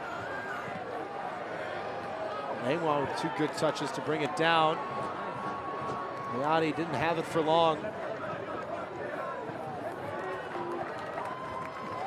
More of these very dangerous, venomous crosses from the far side off the foot of JT Kamara. Well, one of the things that Matt Pullen talked about for Naples was wanting to get back to being really good at man marking in the penalty area, the box organization. Last game, it let them down on the first 2 goals, and that had been something they had really hung their hat on, was how good they had been at dealing with crosses. Tonight, so far, they've done all right. The goal did come for Portland on a cross, but it was more of a purposeful cross on the ground. Those long ones, they're going to have to continue to challenge for those aerial battles.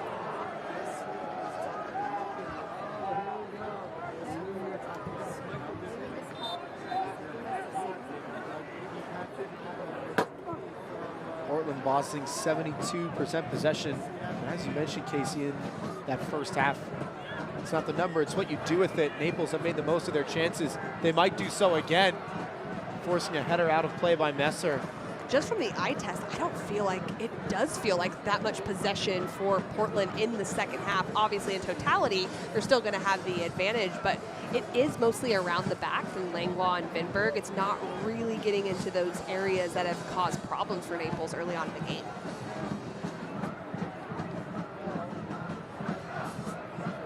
Corner kick presented by Allagash.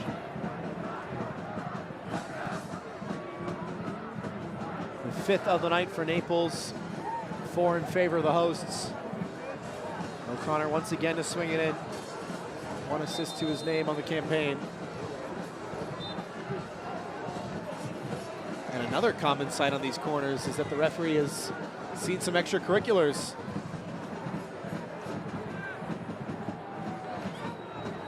Eckenberg right in front of Morse. Both players on a booking.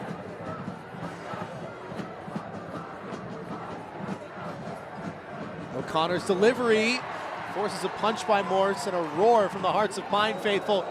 Put right back in and flashing just wide. What an effort that would have been off the foot of Julian Cisneros. My initial reaction was, uh-oh, because that looked to me like it was on frame. Cisneros, I don't think anyone expected him to hit that right away, but really opportunistic from the outside back in the attacking third.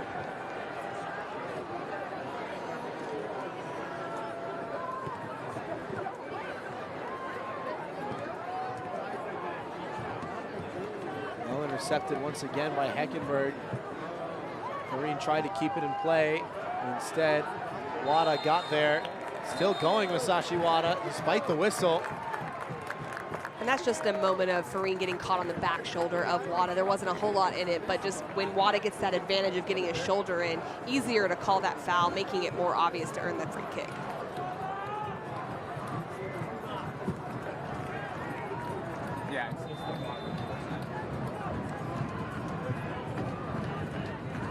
Plays it short, nobody picked up. Messer cleared away before it could flash across the face of goal. Varela!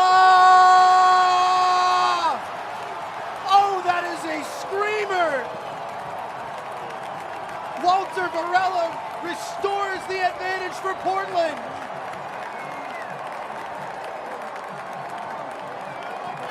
An unstoppable strike. Halterman getting a piece, unable to keep it out. 2-1 Hearts of Pine to the 75th. Both goals have been about composure. That's what Varela demonstrates in this moment. Gets the half yard of space. He could have just kept it going, decides, I'm gonna go for this myself. I love that. He feints one way, there's deception, composure. This is all a good goal scorer needs, is just to get you leaning one way. The choice of finish inside of the foot is what really throws Halterman off in that moment. So a great goal from the forward. This goal brought to you by Town and Country. Walter Varela savoring every moment. Now becomes the 6th different Portland player to score in USL League One. All of them have 1 strike to their name. And Portland, 15 minutes away from history if they can hold on. So Philip, we talked about this earlier as how they were going to adapt in this second half. I said go for it in the first 15, 20 minutes. If you still have a 1-goal advantage in the last 15 minutes, now that's a different story. So they're gonna have to show a little bit more composure defensively and be smart about when they lose possession of the ball. But towards Henderlong, turning, looking for space, instead finding Perpa. To the far side for Cisneros. Naples looking for the immediate response. Big collision, and Morse is down.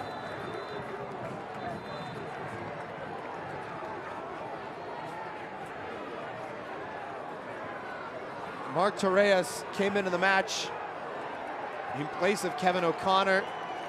Substitution brought to you by $3 Dewey's.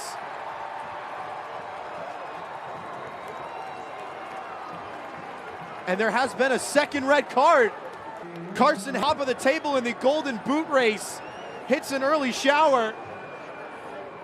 This is absolutely wild. It was a good collision there. I mean, it was tough. Hinderlong's going for the ball. What the question is his boot raised in that moment? But it didn't look like anything intentional. Morse does get hit hard, but his eye is on the ball the entire time, so there's no intent in that. If it is a little bit dangerous, if his cleat was in fact raised, I can see the yellow card, and that's the danger of already being on a yellow. But it looks a little bit harsh in this moment.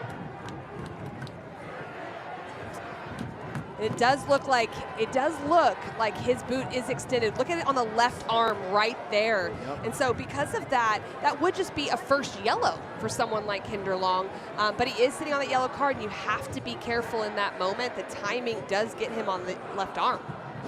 It is the 5th red card in 2 matches for FC Naples. And the mountain to summit has just doubled for the visitors tonight. This red card is presented by Joe Hornstein Law Firm.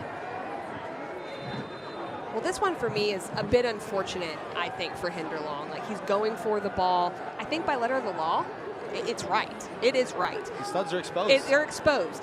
And it could be a very dangerous play on Morse's left arm. He seems okay. He does get up from it. But you got to feel a little hard done by when, as a front runner, you're going for an equalizer and you're just looking to get a toe or anything. You're not thinking about how your foot looks in that moment. Now, if you're going for a tackle and your cleat's exposed, it can happen. So I just feel for him a little bit in that moment. So now from a tactical standpoint from Portland, they're looking for a third. Liotti charging forward. Still with Azad Liotti. Falls to Messer. Back for Wada. They don't seem keen to rest on their laurels, Casey. No, and I think that's okay to put under pressure, but you better have players behind the ball that are organized in case it is turned over. Messer looking for crossing space. Puts it low. Awkward clearance and just poked out of play. My goodness. It is going to be an incredible finish to this match. As a coach in this moment, as a leader for Portland, they have to be telling the teammates that Naples is going to look for fouls, especially in their attacking third. And that doesn't mean the fouls, aren't warranted necessarily, but the last thing you want to do is make a decision that could cost you. So patience defensively in your final third is going to be important. Those are all the little things that, for 3 points, really matter. Because if I'm Naples, I'm going to try to get anything I can just to get bodies forward and be able to try to find the equalizers. Well, Portland really has to show a lot of discipline. Luca Purpa is down, the goal scorer for FC Naples. And Matt Poland may need to make another change.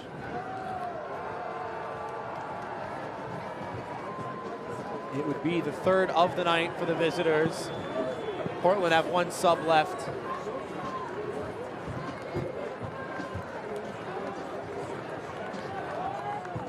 Many a fan has braved the weather in the hopes of witnessing history. Naples have spoiled the party once, and they have the talent to do it again. Well, you mentioned the second red card, making it a tougher hill to climb, but also it being Hinderlong, who's their leading scorer. Him going out of the game makes it very difficult. So they do have players that can step up, but I think it's really going to be difficult for Naples when their aerial presence on the front line, the person who's been really pressing, is no longer available.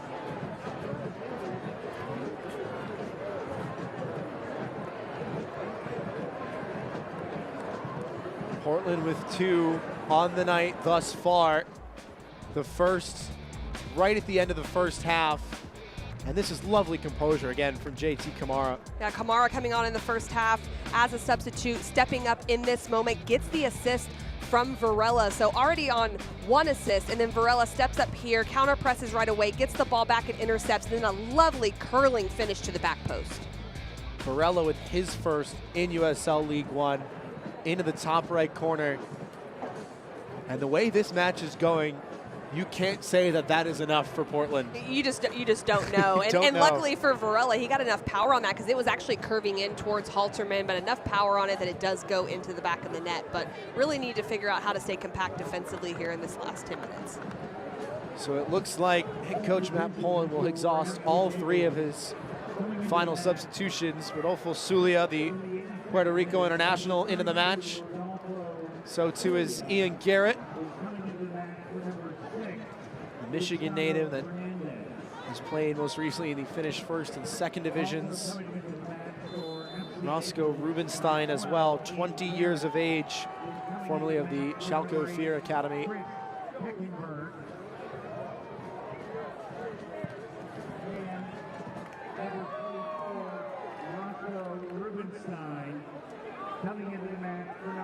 Fernandez, Cisneros, and Heckenberg all replaced.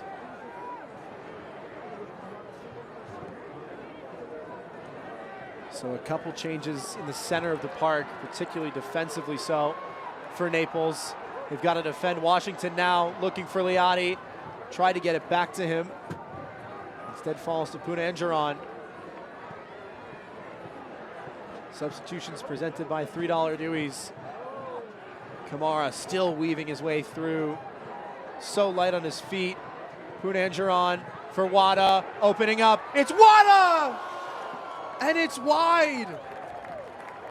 Great technical execution, though, from 3 players. Quick feet from Kamara, finding Punanjaran, then finding Wada here. A little deception, just lets it roll across his body. I thought that was in. He chooses the wrong way to hit that. There needs to be bend on it, get it outside the post, bring it back inside. Instead, he goes for a strike, and he's thrown off with his laces. We've seen 2 strikes with the instep of the foot, just picking the spot from 18 yards. He'd fancy Masashi Wada to cushion that one again. Could have been the first player to have more than 1 goal in League One for Portland this season. Not to be just yet. 85th minute from Fitzpatrick Stadium, and there likely will be quite a bit more with the goal and a red card, a couple of yellows as well, some injuries. There could be a lot of game left, and another corner kick in favor of FC Naples. Well, and this is what's important that Portland has to remember is it's a little foul more towards midfield, but Naples is putting all their numbers forward. So any foul in your defensive half can set you up for failure. So they have to be really solid defensively and show a lot of patience in the 1v1. Ian Garrett to swing it in. To the back post, it took a flick on, and no definitive contact in the end.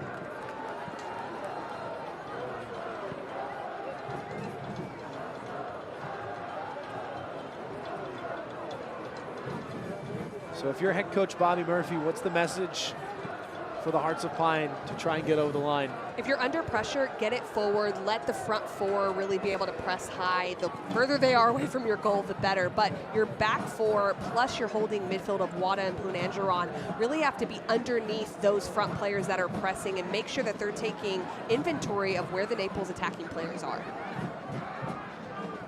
Seatbelts fastened. It is going to be a frantic dash to the finish line. Varela has stepped forward and won it cleanly. Has options either side. Plays it along for Liotti. And it's a sliding challenge at the last from Breck Evans to deny him. A massive missed opportunity here for Hearts of Pine. Washington should have been sprung immediately. Varela does well, doesn't foul, gets in this moment. It's right there. He takes that extra touch, gets caught under his feet. Really the only option at that point is the angle is shut down is to spring Liotti off the right side. How about the defense as well from Breck Evans to shut that down? We've seen sliding challenges in the box today. Very dangerous, especially with the conditions. Times it to perfection. Now the corner kick presented by Allagash. Portland all sorts of spread out, and once again the whistle will echo through the main sky.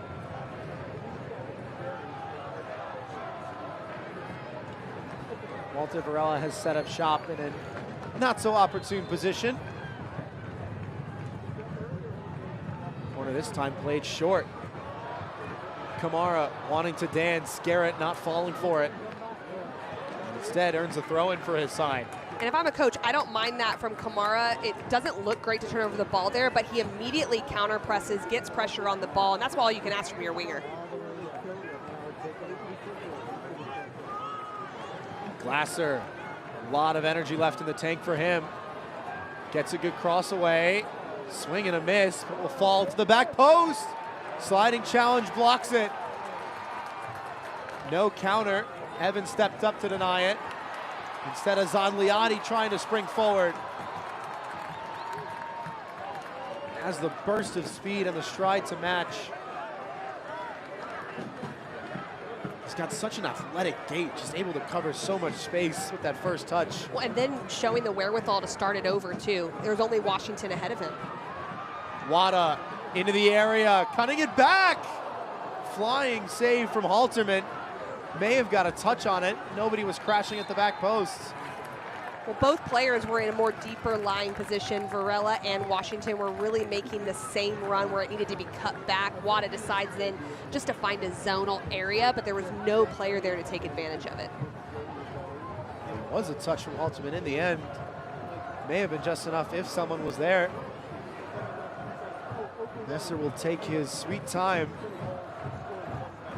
89th minute now.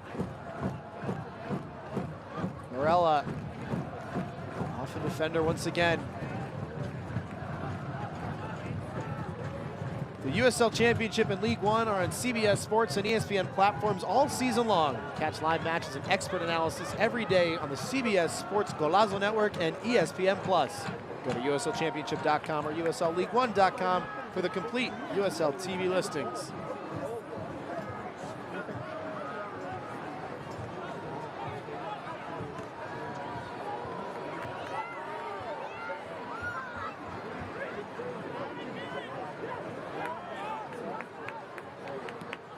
No touch on the turn. Varela once again looking for the insurance goal. Kamara asking for it. Instead sent back to safety. Well, these are the moments of composure that are really important for our Hearts of Pine as they withstand the pressure there in midfield against Naples. Liotti winning it back for Wada. Another last-ditch challenge. And another perfectly timed challenge at that. Messer going to ground and winning it cleanly. charging into the box. Still Messer, and another big block. That's great work there. That was great work there from Messer, because Rubenstein cannot do anything. He needs to foul him early. Right here's the last opportunity. Great little tackle right at the end from Sulia. There were 3 players almost in on goal there for Portland. Makes that first tackle, then blocks the second from Messer. Puerto Rico international doing all he can and winning a foul to boot.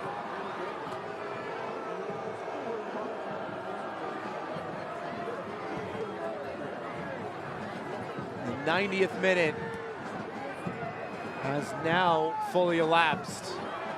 We're into the first of 5 minutes out of minimum of stoppage time, presented by Visit Maine. Big coming together right at midfield. Liotti going down. No card this time around. Liotti's been really good as he's come into this game. More energy, more enthusiasm to press and attack than we saw in the last outing. And I think he's been a real bright spot coming off the bench. A different role for him doing that, but he's done really well to get in and around the ball. Messer chopping it onto his right.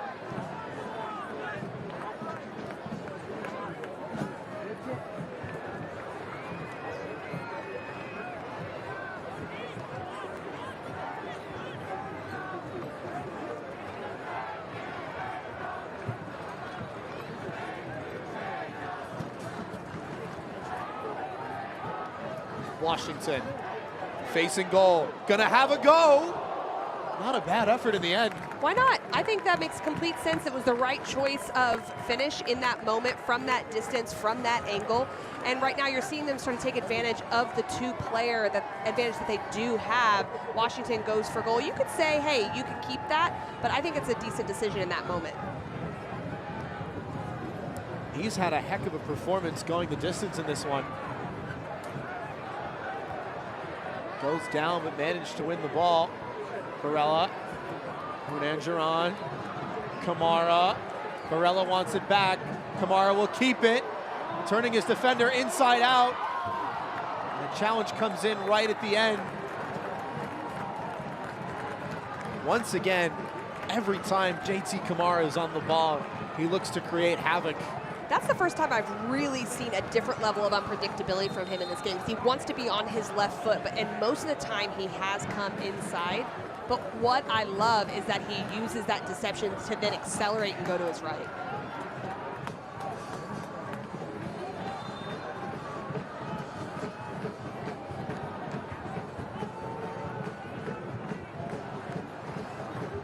Corner kick presented by Alagash. And there's some after at the corner flag, and the referee's whistle sounded again.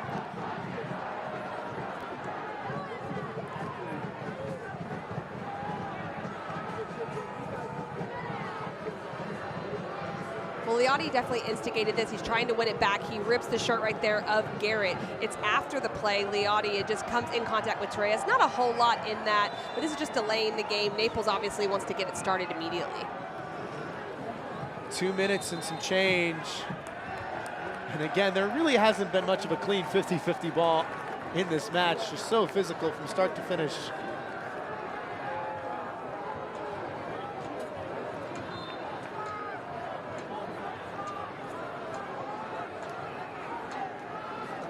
Everybody's slowly walking forward for Portland.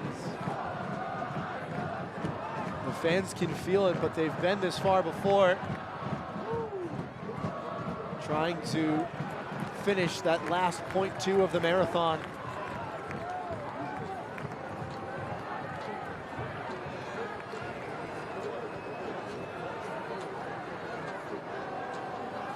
Throw into the corner. Kept in play. Naples going to try and build. It's good dribbling in the end to escape the pressure. Because that's what you... Washington with the interception, and a great ball for Varela. Trying to wrong foot his defender and earns a foul and a free kick.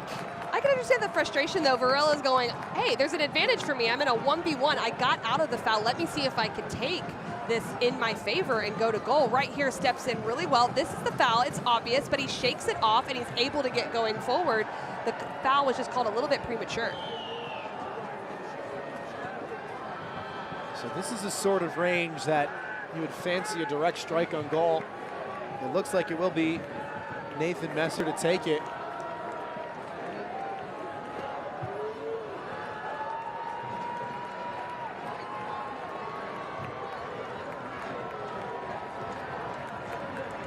He scored directly from a free kick in the first round of the Open Cup. Now in the 96th minute, a chance to seal all 3 points. Messer goes high and too high in the end. But that will do it. History for the Hearts. Their first 3 points in USL League One. Walter Varela with the match winner in the 75th minute. And Portland capture all 3 points in their second match on home soil. Well, we talked about how Portland Hearts of Pine have had to suffer throughout the year, but this time they suffered a little bit tonight. They still figured out how to bring 3 points to their team, really battled a lot, and 2 great goals. You can get 3 points in front of your fans, that's always great, but to get 2 more goal scorers going as well, that also bodes well for the future. A piece of league history in the Pine Tree State.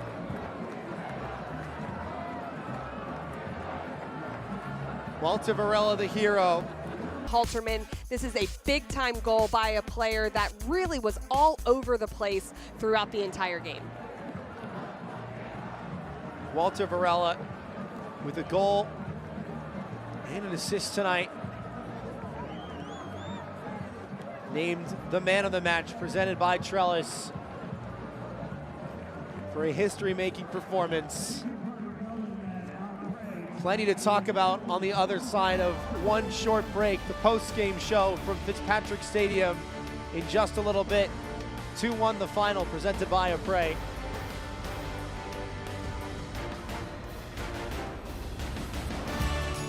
No matter where your next adventure takes you, count us in.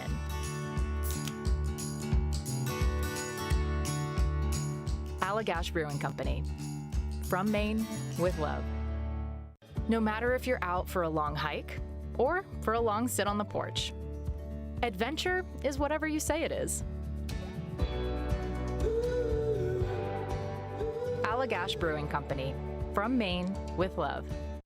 At LL Bean, we've been innovating for over a century, making great products better so you can feel better.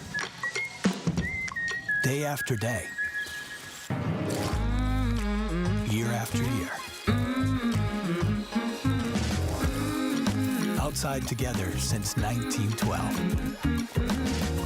LL Bean. Be an outsider.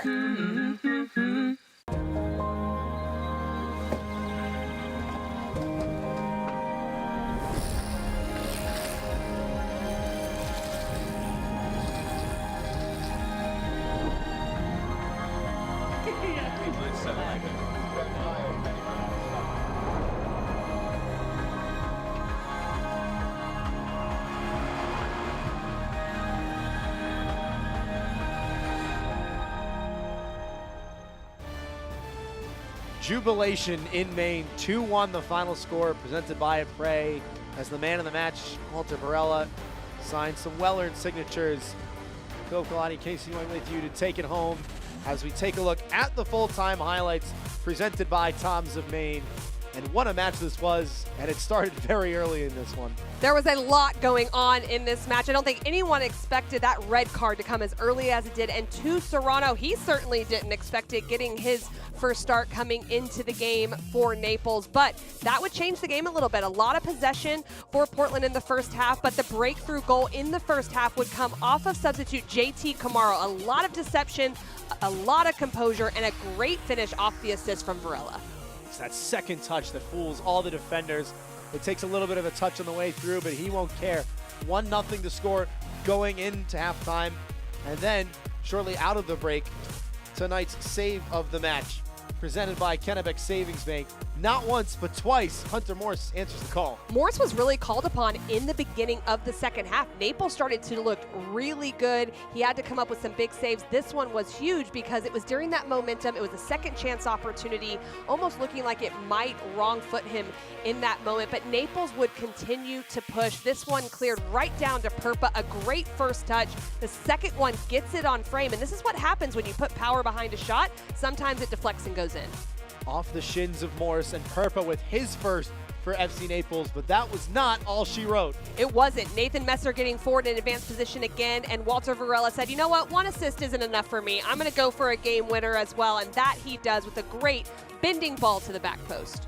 So 2-1 would be the final after another red card and plenty more drama. This the second yellow for Carson Henderlong. Henderlong was already on a yellow, goes in on a tough challenge there, does get his second yellow, not League One without a win this season coming into tonight. That has finally changed. The Hearts of Pine capture all 3 points for the first time in club history. 2-1 the final score, presented by Apres. Thank you again, Fight. I'm Phil Galati saying so long and good night. This copyrighted telecast of the United Soccer League cannot be retransmitted, rebroadcast, or reproduced without the express written consent of the United Soccer League.